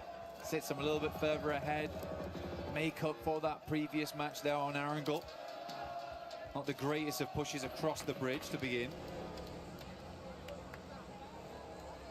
To be fair, with Nigma and S2G going down early, not really acclimating too many points on this one. It could be the dream recovery for Aurora if they can keep it up. Fortunately for Godlike, Adamino unable to withstand the hit that is thrown towards him. Furia will get their mates back up and live on to fight on this one. 4 of our squads out of the running into the 3rd game so far. Nongshim on that south side, actually trying to push on in, but there's quite a few teams there.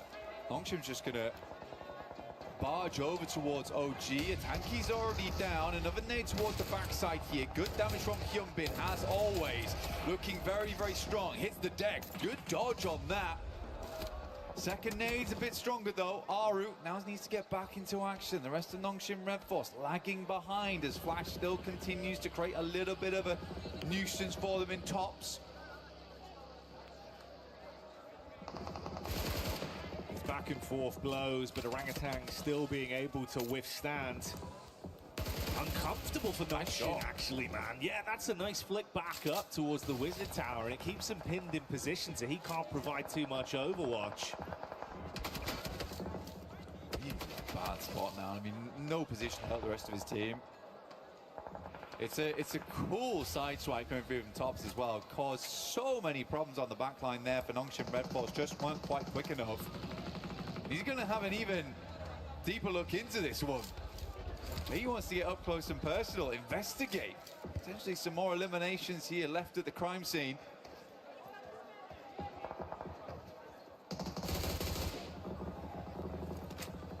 He's still trying to get an angle on this.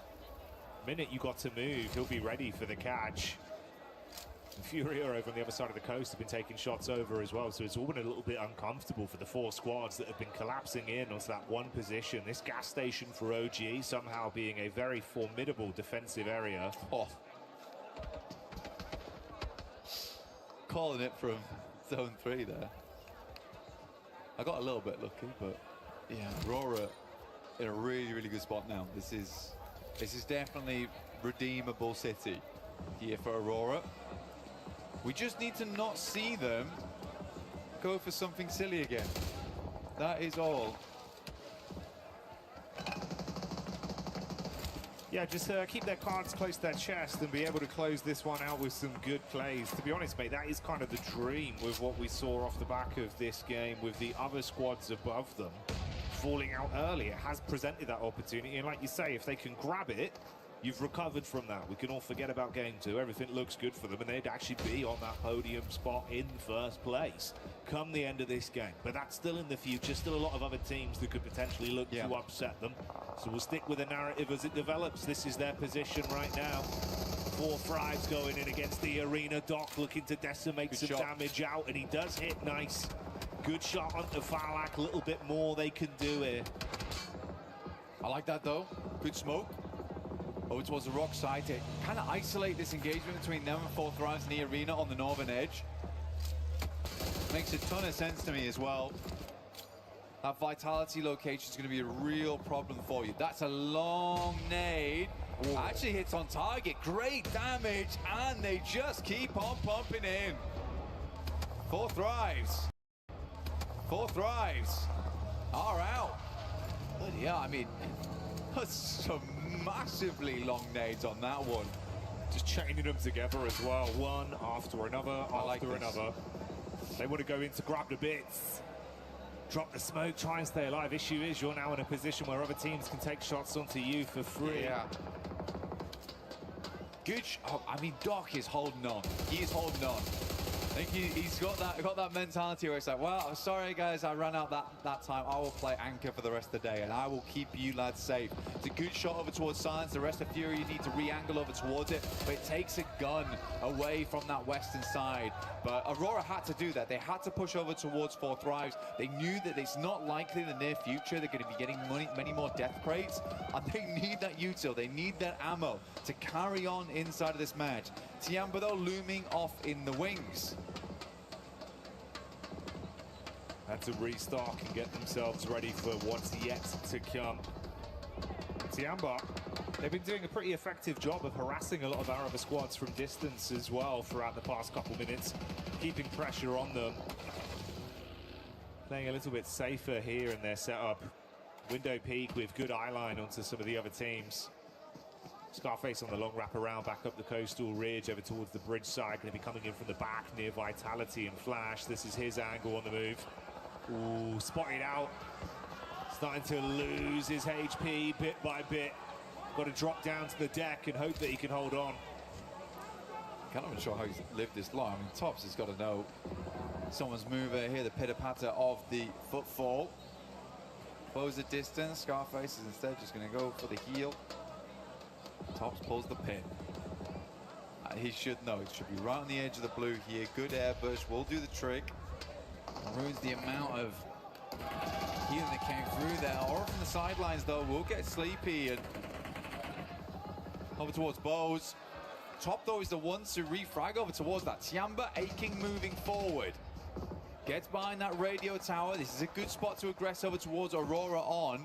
But more importantly, hold out on the southeast side. Good nades again. Goodness me, Aurora's having none of it. You feel the base on that one. More coming as well. Airburst over the top side, trying to arc it round the corner. Ooh. Eagles crossing his fingers, hoping the smoke is enough to get the pickup play back on Aching to stay alive. I wonder if they're going to push this, Jackie. I mean, with a molly, you could. You get the spread on it, just try to follow up off the back. You know they're weak. Oh, man, I think they just wanted to get the flush, at least, but not meant to be. That's a lot of nades invested there for basically nothing. Aching's going to send back one of his own. Now they're fully set up over here on the radio tower. Good Molotovs, maybe a bit more damage done. Chip damage from the nades should be good enough. So start to bombard now. They're splitting the difference on these ones. They know they have to go for one side, and it is over towards Doc.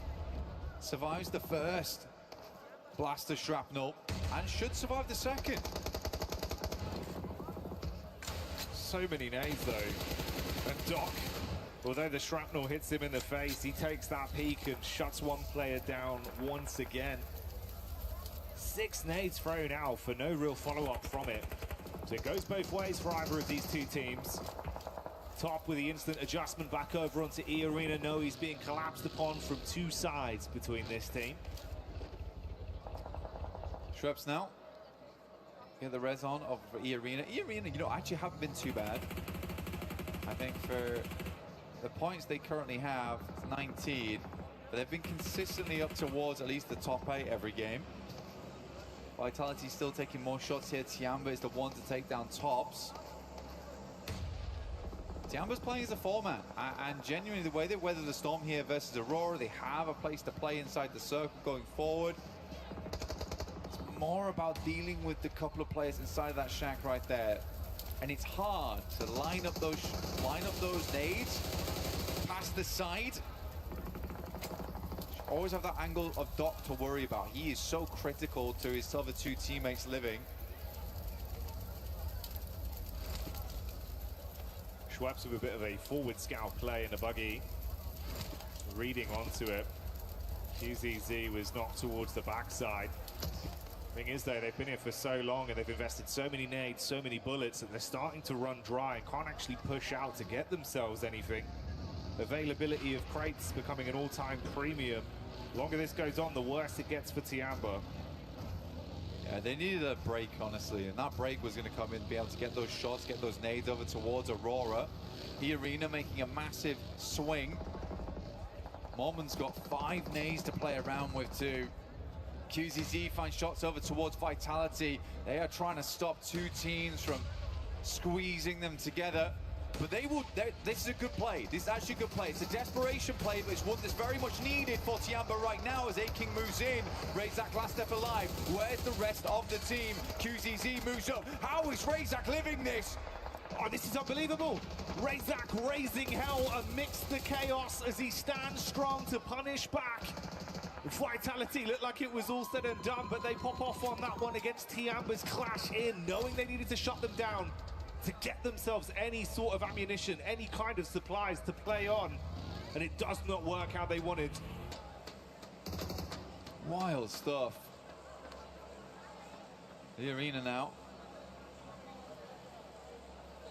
Send some nades in. Joel's the first to fall off the back of that. They have just played this game nice and slow from that northern side, trying not to get too involved in things. They've been saving up these nades for that end game. Mormon will move in and just completely cleans them out. This guy's been unbelievable with the S12K today.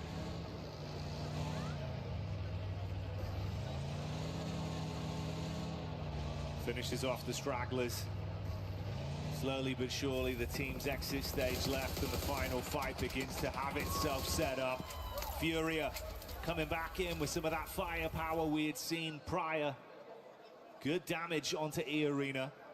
It's Tony K that's knocked behind the hard cover. Joker looks to wrap over to see if he can save his mate and put them back into an equal situation. 3 versus 4 right now. Schweppes warding off Ayala. Igor's Mormon still coming out strong. He wants more on the game, and they are delivering. Igor's down, big player on the squad. Now it's time for the likes of Ayala as well as Chief to stand up tall. E Arena, they saved all their potential up for that late game, though. We saw how much ammo they still had more, how many smokes they still had remaining. His team basically played this one out for the chicken dinner. The Arena, it's sort of not worth it unless they get the chicken dinner on this one. The amount they saved up, 5 nades still in the hand of Schweppes.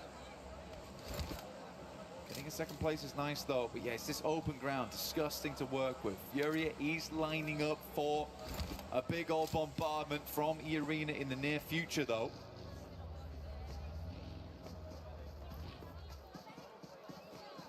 He go down, man. It's kind of so brutal because he really has been this pop-off player for the team.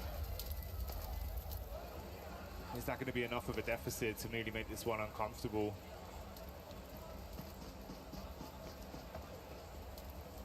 Igor, he's just providing all the information back all the time. Chief moves up over towards the loot crate. The nade has to be invested.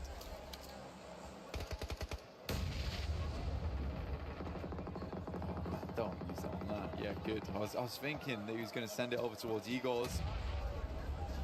But he is just calling every single time they pull the pin on this one.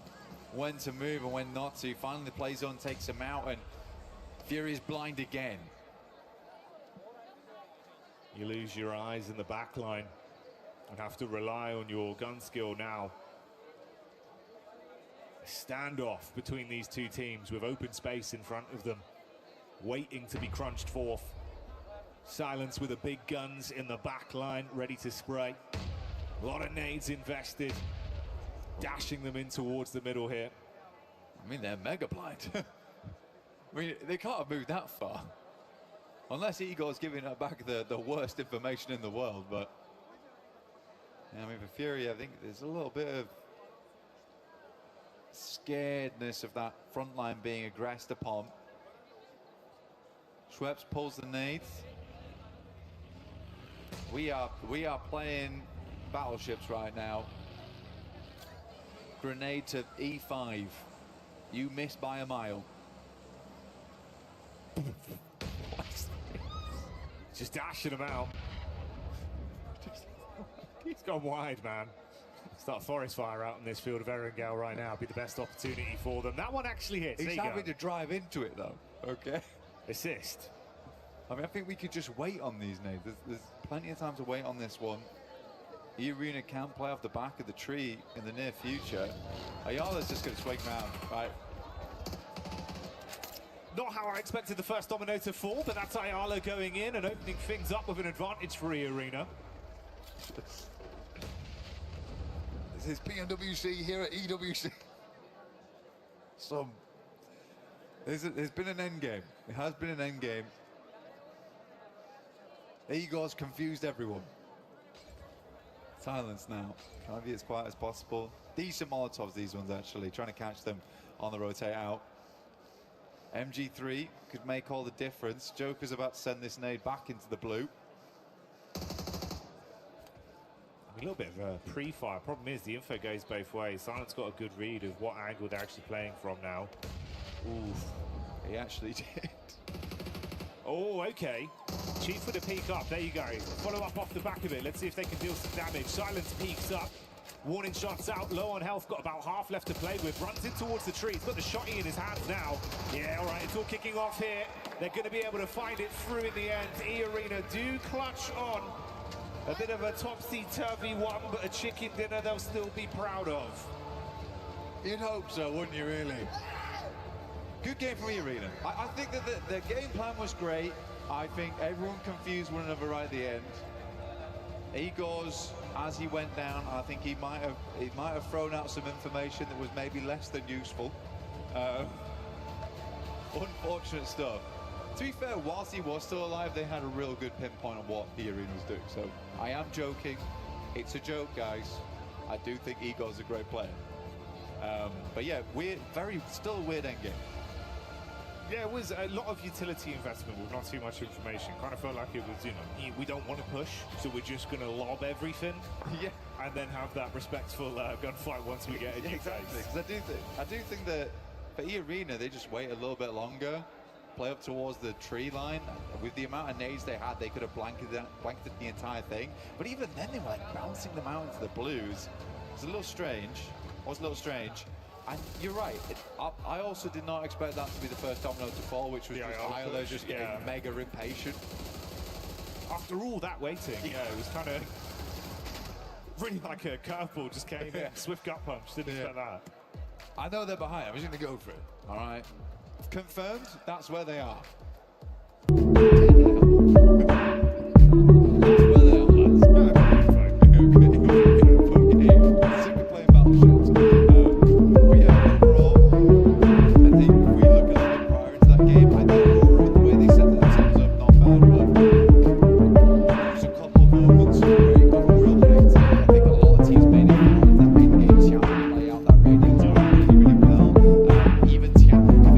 Decision making does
prelims and then move back to their position. They were trying to punish that as much as possible just because it's kind of silly. In the finals, maybe day one you kind of get away with it, but keep on doing it. It's not going to work out. Fourth Thrives knew that, and you know, they might not be the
Depends, yeah.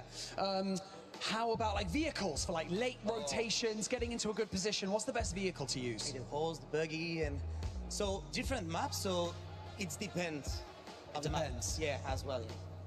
Okay, sure. Yeah. Utility, okay, so like end of game, you know, smokes, nades, you know, medical packs, bandages. What's the best thing to have in your arsenal? I mean, depending your situation with the cycle, so I will answer, it depends. It depends. Yeah. Okay. Luti. It's not that easy, you know? Luti. What's the best gun in the game? I mean, let me guess. It depends. Sacre bleu. No, Barney. Everyone knows it's a P90. No, depends. Okay, back to you, casters. I hope you're ready. It depends. And yeah, he's right. The P90 is where it's at, but we are here live in the finals, getting ready for the last 3 matches. Absolutely. We have got a great day unfolding before us. We've had some real step-ups from a lot of teams coming on through, some great rotations, some insertions, some side swipes into those zones. That S2G hovercraft double roll-up, that was looking pretty, but we're going to be sending ourselves once again over to Erangel to find ourselves one more chicken dinner. Let's see who's gonna get it. Yeah, I mean, this is it, the last Erangel of the day, and it's time to put up some serious points. I mean, we're still super early in this tournament, but we're already starting to see some teams, right, make some things happen. I was able to talk to one player in particular as we were getting into this game. I happened to see S-Power from Godlike. You know, the hair is hard to miss. I went up to him and I said, hey, you know what, give me 3 words before we get into this next match. And he said, the domination begins. Ooh, using a whole word on the. That is bold. That's the sort of confidence that you want to see coming through. For Godlike, they do want to try and push a little bit further up those tables, try and get in the competition for those top spots. Of course, having only seen 3 matches, we are still in a fairly uncertain situation, in a state of flux when it comes to those tables. Obviously, some performances standing out more than others, but it's definitely still achievable because of the fact that we have got an 18-match set, right? We've been playing so far on 12-match sets time and time again, but moving over to that expanded 3-day approach, that 18 set, that's where consistency really comes into play. So it's teams that are able to earn 6, 7, 8 points on those games that are going to be the teams that will take those top spots, those podium positions. Yeah, you're exactly right. I mean, it's all about putting up as many points as you can early on, and consistency is going to be the king here at the end of the day. I mean, we saw in the group stage, right, E-Arena, 39 points in one single game, and they weren't even able to make it. I mean, straight to the finals. They had to deal with the survival stage, and let's be honest, I mean, luckily we're able to get here, right? So, I mean, but they're crushing it now. They did a great job in that last game, right? And so they're off to a strong start. Let's just see if they're able to keep that pedal to the metal. Aurora starting off strong is really good, because historically, they've always taken a long time, right, to really get warmed up. But for them to put some points on the board early just goes to show that come finals time, they're adjusting their strategies and it's working out for them. Maybe able to finally claim a title spot, you know, that's what they're going to be looking for. Plenty of other teams looking to do so as well. I know there's plenty of fans in the crowd for Furia who are there, really giving them their backing, which has been nice to see. Hopefully they can keep up the pace towards the top side as well. But yeah, I mean, there is so much on the line. That trophy, a threat to so many, but a promise to only one of our teams. Man, one of the sickest trophies you could put on your shelf. I love every single year I see it. I'm like, oh, you gotta get one. And this is what these teams have been hunting for. They've been working all year long to get here. And we can tell the teams that have prepped, and it's every single one of them. It's wild to see all these names, and the level of competition has never been so even, in my opinion, right? I mean, there is squads all across the board. They get a good couple zones, good couple situations. They're not messing around. They're going to take full advantage of it here. You talked about Furia, right? I think it's only a matter of time before we see them get a chicken dinner. We got to see some keys a little earlier. We saw that Team Vitality key, Tianba, 2 monster squads as well. So it's just really about that consistently, like you talked about. But you know what? We're in the final Erangel of the day, John. One thing that stands out to me, without a shadow of doubt, is Pachinki, right? What is going on there? That last game has to mean that something's got to switch up, right? It has to. Something definitely has to change. For me, I feel like Enigma Galaxy, they kind of, well, certainly we know how consistently Ralph will just sacrifice tournaments to hold on to Pachinki. So for me, I'm just unsure as to why Ida made the decision to stick to that drop spot. There are obviously other opportunities, and it's sort of, it reads ego to me. It reads ego that they aren't disengaging. I liked 4 Thrive's adjustment. They were able to get in. They were able to get, I think, 2 eliminations right at the start of the match. Really, really nice stuff from that very peer position that they normally drop around. They were able to move on up. They exploited that situation. But I think that the second good decision that 4 Thrives made in that scenario was not to hunt down Ralph, right? Because he's a solo, he's hiding in a corner, you don't know exactly where he is. You disengage, you don't go hunting, because a solo in a corner in Pachinki, you could lose a player to that very, very easily. So I liked their withdrawal there, coming on through. The other side of a hot drop in Pachinki that is a massive factor, certainly for later into the mid and later game, is the fact that in a hot drop, you don't get that loot truck, and you can't get it double either, which means that it went over to Vitality during that last match. It goes over to other teams who just sit on that northwest side. It's also an incredibly clear indicator that a hot drop is happening to a team out there, so they can grab that one and send on in to maybe pick up the pieces. Yeah, let's take a look at some of the highlights here before we get started, as these teams are going to get locked and loaded here in just a second here, folks.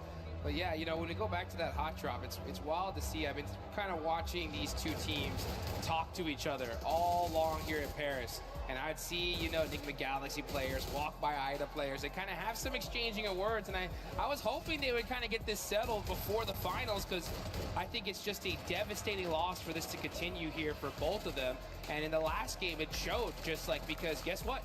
4 Thrives. They came to party right after. They were like, oh, you know what? There's a silly fight happening in Pachinki. We'll take those eliminations, and they got some of them, right? So I think now that you have 4 Thrives, especially now on the hunt for this, it's got to make, you know, Ida, and Enigma Galaxy have to start second thinking, I think, some things. But at the end of the day, like you said it, you know, for those of you guys that don't know Ralph's true name, it's Ralph Pachinki Sanchez Montero III. Okay.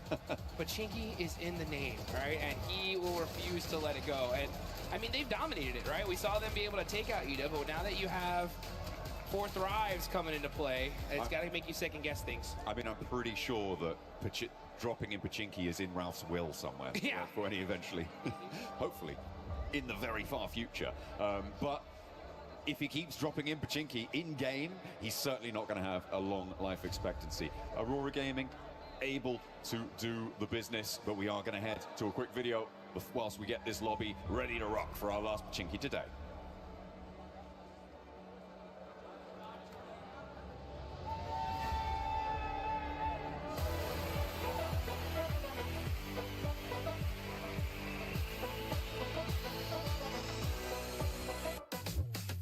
안녕하세요. 저는 농심 레드포스의 엑지입니다. 여기는 현빈, 소이지, 키즈입니다.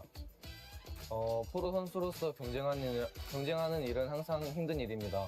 하지만 이런 플레이 라운지에 오게 되면 즐거운 게 되게 많죠.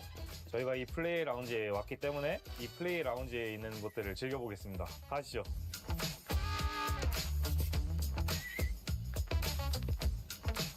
이 공간은 협력 공간입니다. 대회 측과 소통하거나 협력해야 될 일이 있으면 이곳에서 해결하실 수 있습니다. EWC 공간에 있는 한 공간 중인 탁구장이 있는데 저희가 한번 재밌게 해보도록 하겠습니다. 오! 연습반이네 완전. 어이씨 뭐야? 여기는 여러 가지 즐길 것이 있는데요. 저희가 한번 다 체험해 보도록 하겠습니다.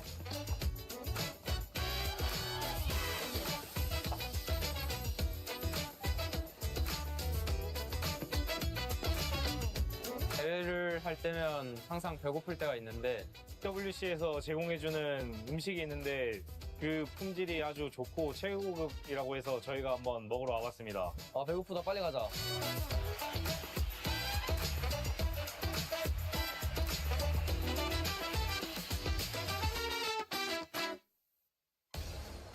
Welcome back to the Hot Drop Watch here as we await the fate of Pachinki. It is still undetermined as to who is going to last the longest in that location, and if we may have a fourth, a fifth, or maybe even more teams. Perhaps everybody is going to Pachinki. It's going to be a 64-player brawl in the center of the map. You know what? Oh man, I want to see that action. That would be absolutely insane. I mean, if it was going to be possible, now would be the time because it's the last one of the day. But you know what? It's time to see what exactly is going to happen as we get into the map. Final Erangel of day one of the finals. And let's see who's going to be able to put some serious points on the board before we get into the sandy deserts of Miramar. I mean, I'll take non-serious points at this stage, of course. Every single team would as well. Plane path on the west side of the mainland here, coming through from North George to the west point of Sosnovka military base. And it will be going fairly close to Pachinki, so we're not going to be denied it by the plane path. Hora out early over towards Severny. Tiamba over into North George. I'm keeping an eye out to see if any of our teams on the hot drop are going somewhere else, but I'm really not holding my breath. I kind of am here. Oh. You know what? I will say, yeah, you can see already here. Look at that. Looks like we're going to see another hot drop in Pachinki as Ida and Nigma Galaxy are headed in that direction.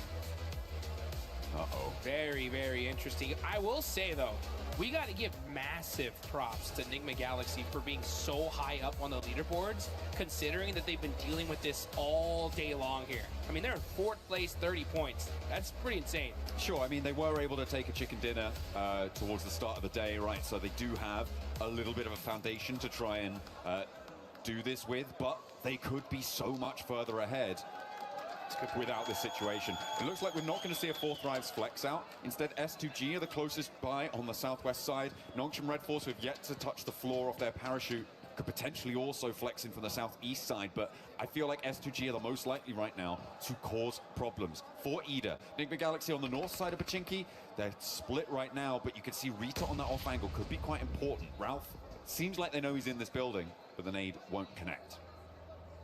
Yeah, that was a warning nade for sure. You can see Satan up on the roof here, or on this ledge, trying to get a little bit of information. He knows exactly where Rita is. It's a big stalemate, though. This is the hard part about these hot drops, and I can hear it. That loot truck is now driving on by. The precious loot. Satan's like, that should have been ours. I want it. No. Oh, Lord gets knocked. And did he get thirsted? No, he actually gets beat up pretty bad. Satan, oh, through the door What a clutch knock for this team. Able to take out the off angle there, and Ida are going to really struggle to get back to this one. It's across the road, and I don't think you can break past that. The res, though, in the meantime, is going to be there, and because it's so early in the game, it's so much less likely that you've got the nades on side to just completely suppress that res position, which allows Enigma Galaxy to go back to 4 and leaves Ida stranded on 3. Rita getting knocked there is the most crucial part of that fight, Jukes. Man, that was an insane shot there from Satan. I mean, that's that game sense, guys. Shooting right through the door. He knew he was there, and he makes the play for his team. It's one of those micro plays, right? That when you make that kind of play, it just changes the entire situation for your squad. And now, because of that, Enigma Galaxy up ahead against Ida. They still have to get a little bit more pace to it, though, and Ida are retreating now right to the southeast point of Pachinki. They've read that immediately Satan can move out, get this position on the off angle that they were previously in control of. The fact that they're aware of that is good, but you're just going to keep losing players. At this stage, I feel like Enigma Galaxy definitely have had a better result so far in this Pachinki hot drop. They were very ready for it. As you said, they will have known, they will have been aware that this is unfurled. Yeah, and what are you going to do if you're Ida at this point? I mean, look where they're at on the leaderboards. I mean, this is crazy. 16th place, only 2 points so far. If I'm their coach, anybody that is in the leadership of this team, I'm like, give it up, guys. We lost. I mean, I get it, right? Day one, you're going to battle it out with Enigma Galaxy to see if you could conquer this location, but it's an L. Like, you got to at some point realize that this is not going to work for us. If we want to be able to do well in this tournament, I mean, Erangel is the majority of the maps we're going to be playing here. We cannot afford to continue doing this. It is pretty devastating. They have only lost 1 player this time around, but the loot is going to be fairly thin on the ground. The vehicle condition, like, I don't know, man. It's really cutting the legs out from underneath themselves. It's terrible. I mean, Yeah. you're down a player, you don't get the loot truck, you don't get any, you're under looted at this point. I mean, it's just a loss overall, and their where they stand on the leaderboards is a pure reflection of that. So, yeah, you know, I always say that when it comes to these kind of hot drops or these situations in general, I really do think these need to be settled in rehearsals, you know, in the pre-matches, where it's like, hey, you know what, guys? Have a little handshake agreement. We're going to drop in Pachinki this game. Whoever wins it gets it, you know? Fair enough. Yeah, well, I don't think that would ever happen, but yeah, I mean, I kind of understand.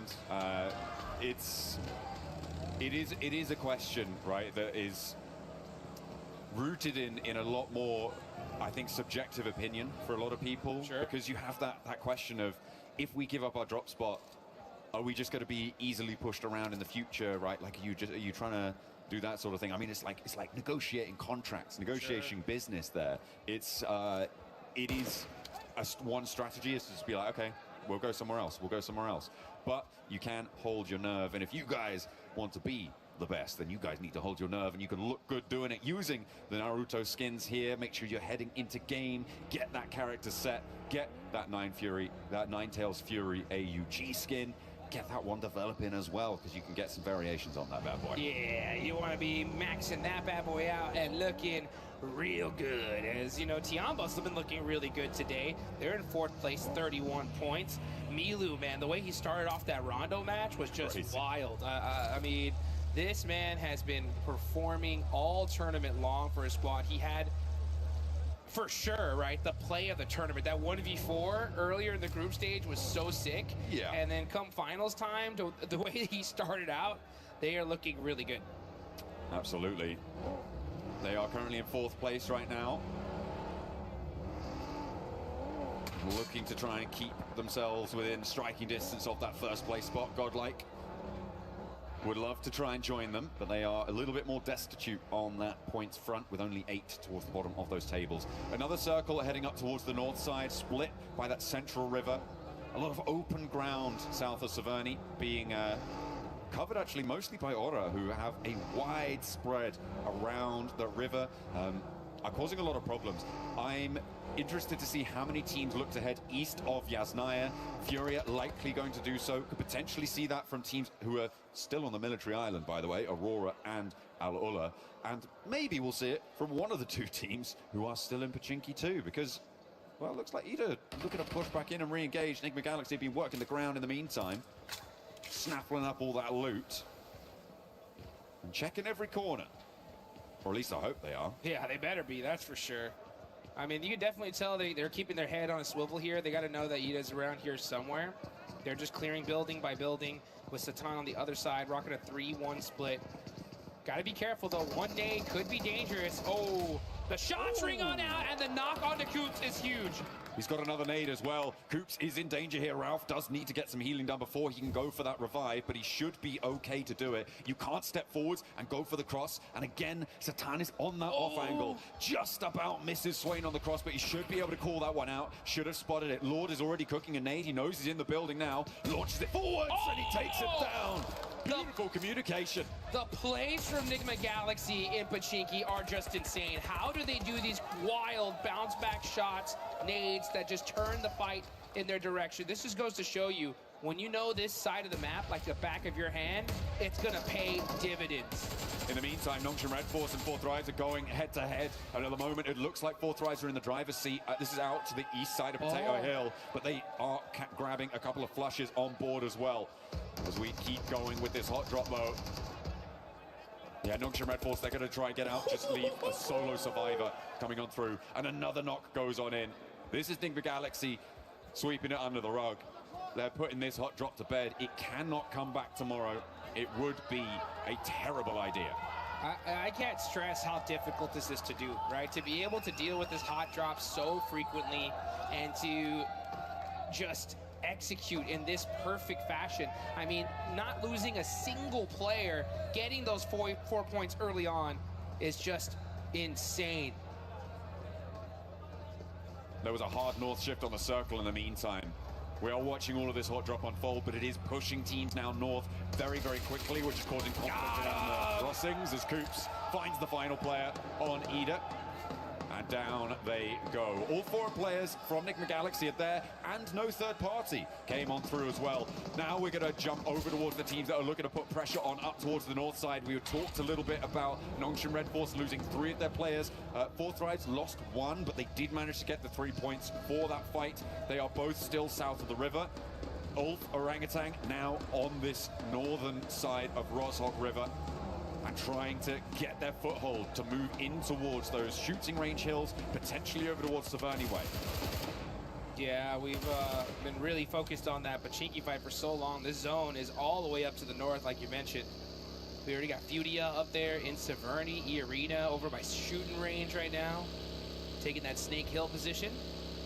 And now we're gonna see a lot of these teams start make that rotation. Aurora Gaming, oh, the one rock!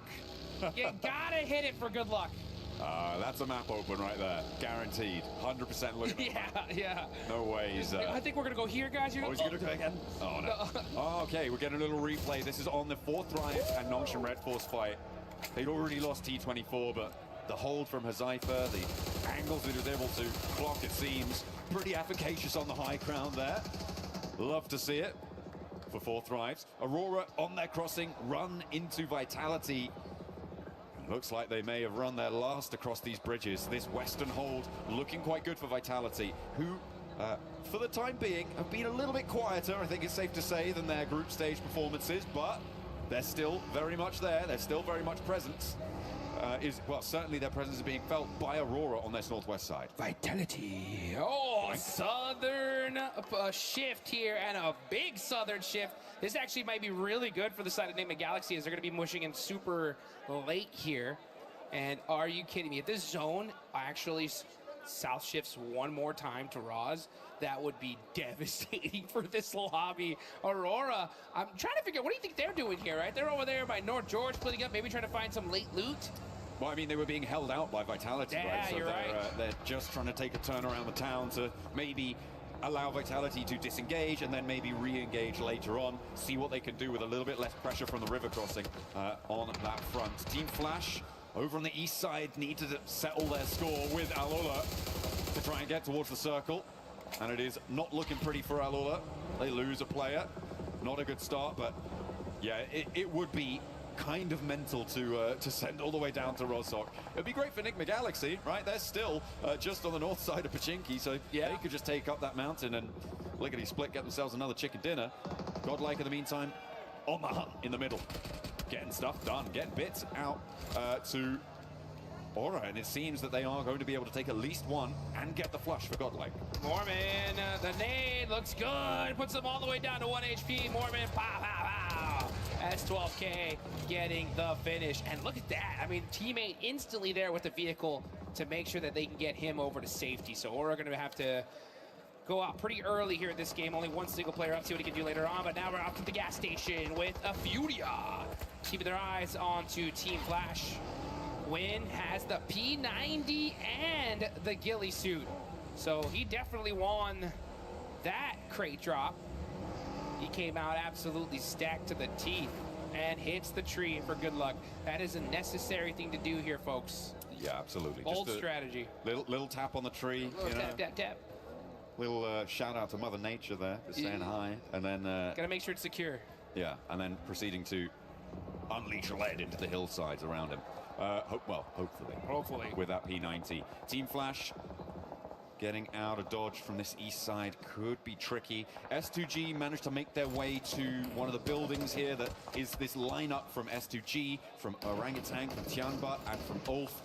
On this lineup, very central on the circle, some very defensible positions, but teams will start to crowd in around them. Vitality and Aurora, this is the re-engage, Dukes. Here they go, they're battling it again, and it looks like Aurora are on top so far with that knock on a Razak. Here you can see Zol driving around, trying to get some information. Federalis up close and personal, having to run back. Oh, it's Godlike on the other side. Yeah, that's too dangerous. Vitality need to disengage this, as their 6 is not covered, but Razy is driving up close and personal, giving an opportunity for Reesmus to put some shots onto him. And yeah, it's just down to these 2 players left for Aurora. This fight would have definitely went off earlier, but that third party from Godlike bought Aurora Gaming some time. A little bit, but now they're down to 2. And Vitality do eat a little bit of nade there, not ideal. E-Arena in the meantime trying to find their way in on the north side, but it's not looking super accessible right now. And now seems like they're engaged with the final player from Horror. Sleepy is holding it, but in the meantime, a crash. S2G trying to roll across, but Tiamba are holding face against it, and they are not going to let S2G in without a fight. Aurora wants to jump in and join the party here. A nade in, that could be brutal there, right under his feet. Is it going to blast him down? But there's an answer, and Reefus falls. A third knock over towards Tiamba, but now everybody has been isolated and evacuated from this fight. Nobody's left to put the pressure on this triple knock. Are you kidding me? It looked like these guys were fighting in a lake of fire here. QZ in the center of it. And Top could have been there to make that play, but unfortunately, there are too many teams surrounding him, and it stopped that crucial third party. Oh, another nade from Top. Doesn't quite connect there. There is an answering nade, and that is going to back Top off nicely. The run around there. Orangutan maybe missing a beat there, maybe missing a trick. Not able to flex out. Didn't quite have the angles on.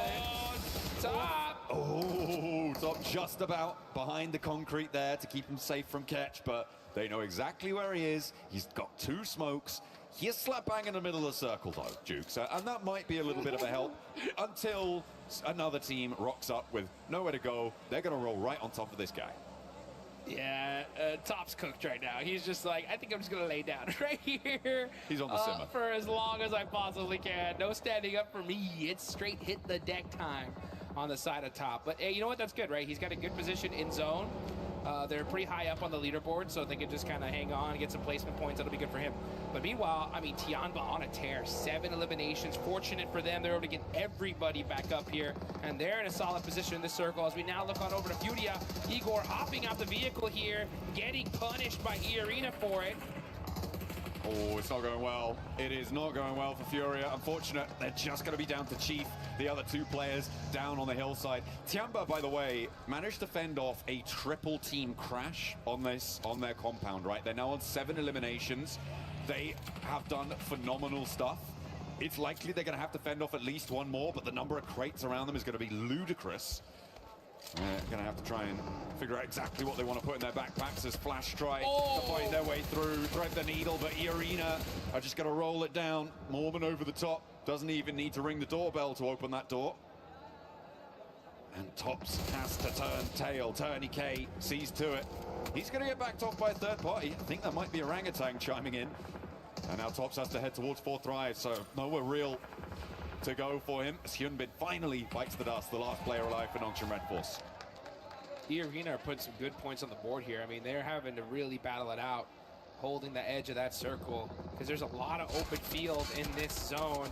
And now you're going to see 4th Rise. 6 eliminations so far. Falak with 2, Zypha with 3. It's keeping Rozog in. Oh my, I just saw that circle shift. Are you kidding me? Enigma Galaxy, they'll take that all day long, right? Hey, you know what? Sometimes you got to get a little reward for those crazy hot drop efforts, and they'll definitely take that one to the bank. Yeah, that's going to be friendly for them for the time being. For them, I feel like a good strategy is to start scouting the other side of the river now, though. I feel like you need to get someone in fast. The difficulty, of course, is that 4th Thrives, and now Vitality is starting to move in, and they don't have an outpost there. Move over to the bridge, a little bit out of the zone. Yeah. I feel like somehow you've got to find a coastal position on that riverbank. And if you hold towards the warehouse, towards the triple stack, it's just going to be a bleed out for Enigma Galaxy. The placements aren't really going to be enough. Yeah, I want a little bit more forward thinking there as Aurora lose their final player. Top could not stay in for too much longer. 4th Thrives though, getting crashed on. Here they go, E-Arena not messing around here, just full sending it, non-stop aggression from this team. And it's been paying off so far, and that's why you can see them on top. Mormon hopping on out, trying to hit that flick shot onto Huzaifa. Huzaifa's really hurt here. Great teamwork though from E-Arena, picking apart the likes of 4th Thrives. Huzaifa has been so difficult to deal with, but E-Arena the only team to be able to take him down, and it took at least 3 of them. Tourniquet goes down with him, but 10 eliminations now for E-Arena.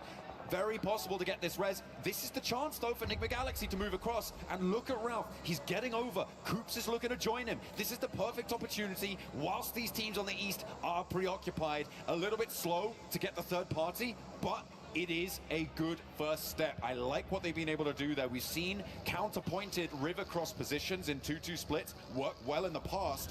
I'm hoping they can leverage that here. I'm a little bit disappointed in Orangutan on the north side. I feel like they could have poked their noses into that fight, and third party did as well. Moved a little bit further out to the east, been fairly safe from Tiamba, and gotten stuck in there, but they hold inside. And I don't think it was going to be enough. Yeah, one thing I've noticed here in the EWC is the quickness these teams are ready to third party and take those opportunities. And it's just kind of surprising to see OG just kind of hold back there for a second. Enigma Galaxy, just due to the terrain, weren't able to even think about getting that third party. But because of that fight, it opened the door for them to be able to at least make that safe rotation and get that 2-2 split going that you were talking about. So let's see how they're able to capitalize onto it, though. As now is the calm before the storm. We are in stage number 5. All these teams just planning it out, trying to figure out, okay, if the zone goes over here, we're gonna have to make these plays. If the zone stays on us, then GG, baby. We just shoot at everything in sight. Yeah, we're gonna get the next zone unveiling itself in the next 20 seconds or so. It's Godlike try and keep their ridgeline in play. This is a replay of the roll-up. Okay, this is when E-Arena crashed on towards 4th Rise. Falak. Yeah, went down very quickly there for Joker. Not much you can do about that. When the flying vehicle launches over the top, the bunny rabbits bound on into your sightlines. He wasn't ready for it, which is kind of unfortunate. Next circle, though, comes in Jukes, and it will head over to the west. So I think the Galaxy do have to get on the road. Ulf fairly happy in their compound, but Godlike are putting pressure on. Yeah, Godlike. Remember, as Power said, the domination starts now. Let's see if they can actually make that thing, though, as they got Ulf right behind them. They're super pinched, making it very difficult for them to make a play from their position. And now you can see Scarface getting up close and personal. As Power trying to smoke some things out, buy his teams some time. It's going to be up to him and Edmino, though, as they are just trying to hold this spot. Unfortunately for them, though, it's outside of circle. Yeah, so now Ulf are in a perfect position to gate cardi this. Oh, nice shots though from Admino, but unfortunately those smokes are perfectly put, and he's not able to get the thirst. The nade is up high, doesn't quite go the distance. It went completely out of his viewing angle there. If it had been just a little bit further, that could have been a straight knock there. S-Power gets across. Managed to get some healing started as well, but that blue zone pressure is coming through. We're looking at OG and E-Arena, as well as Nigma Galaxy, also having to make moves in the meantime, Dukes. And move in from this east edge. Tiamba are going to have to move. There is a lot of teams that have to make some difficult decisions now, and OG are making it right now. They're going to roll straight on forwards, try and get dead center here and contest with Nigma Galaxy on the coastline into Vitality sideline as well. They drop down, and 3 of them managed to get across, not unscathed, but alive. Great IQ of a rotation. They knew that one little plateau was right there. They were able to head straight towards it. They get their safe. Coops in trouble. The closest nade, he's done. Able to get the heal off, and now get some shots downrange. Headshot onto Mormon. Joker right there next to him, though. Can Coops get to safety? No, he gets knocked, and E-Arena are going to continue to apply that pressure, getting that thirst immediately there onto Coops. And Nigma Galaxy just getting picked apart. That 2-2 split not working out. That was insane for Coops to be able to do so much damage on that angle. He really held Ralph in the game there, and are leaving Nigma Galaxy on 3. Orangutan lost players on the center as well. They are now down to just 2 as E-Arena make the same mad dash. The mad crash against Tianbao will not work out for them, and E-Arena evaporated. The arena evaporated, and they end up feeding the beast that is Tiamba. They did put some good points on the board for them, and I love to see that aggression. Let's see if Tiamba, though, can put even some more points and get this chicken dinner. They already have 10 eliminations. They're looking pretty unstoppable. S-Power forced to hit the deck. Oh, now with those sight lines just punishing them. I mean, they have this position locked down. You needed Admino to be on an angle there to suppress Ulf, but no, not quite there, not quite ready. Didn't have the presence, and it's a difficult spot on the north side, so I can't really blame them too much there. Now the transition to the rest of the circle. A knock over towards Tiamba, and the final flush onto Godlike as well. Another nade over towards Tiamba. They're getting caught in the crunches. Nigma Galaxy move up the hill. They're challenging Orangutan. They're challenging Tiamba. They're doing a lot on this eastern side, and Nigma Galaxy strike at the opportune moment. Perfect timing there for Nigma Galaxy. They understand the situation. Hey, we got to push up. We can't just sit back and relax, wait for them to come to us. And you can see Lord with those nades applying the pressure. I think they need to slow things down a little bit, though. The circle is coming. The circle will push these teams out. So you want to make sure you hold on to all of that utility up until that last and final second. And I think they realize that. That's why they're starting to hold on to those nades.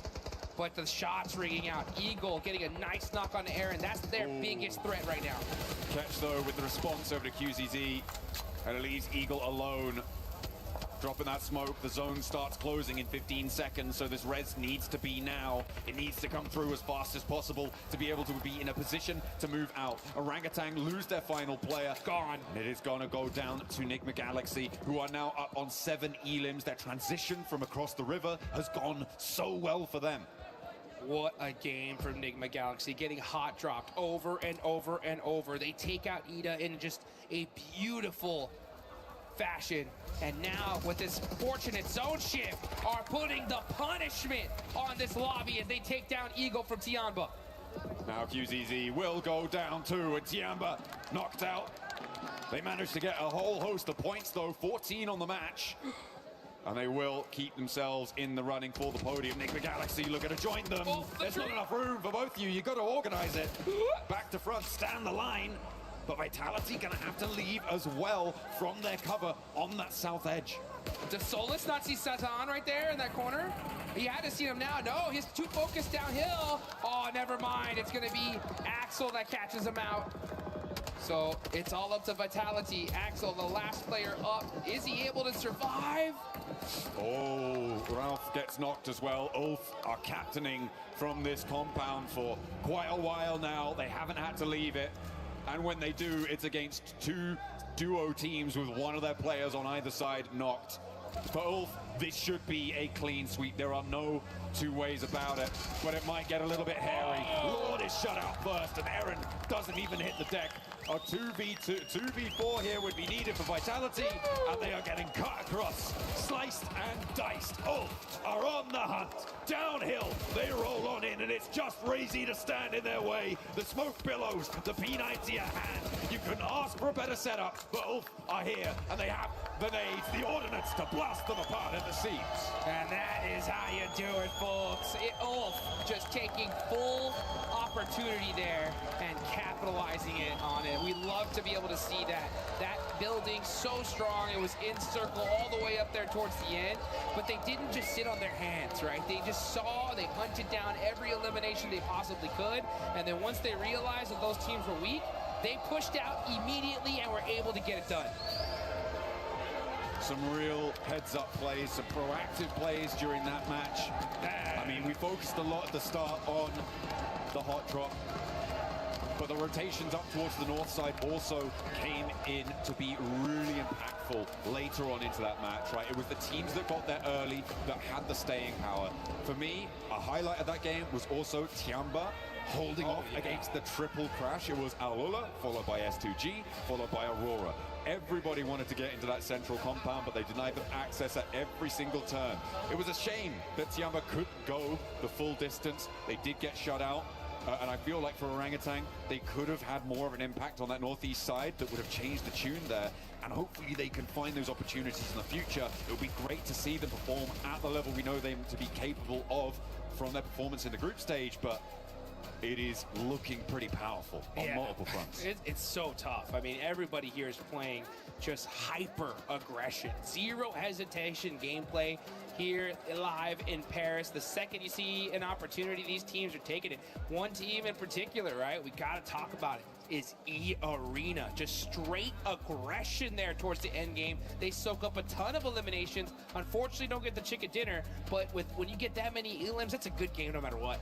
Yeah, that fight with 4 Thrives over the ridgeline worked out well for them. And again, the lack of third party allowed them to keep in the match for a lot longer. They were down to just a single player standing at one point, but they managed to get back to 3 to recover that pressure without any third party look-ins coming on through. And yeah, for E-Arena, it's a good result. I would even say it's a great result to keep them at the top of the tables, to keep, well, I don't know if they're actually at the top of the tables anymore. We'll have to double check that, but a man who could find out is Kalaris down on the stage with E-Arena.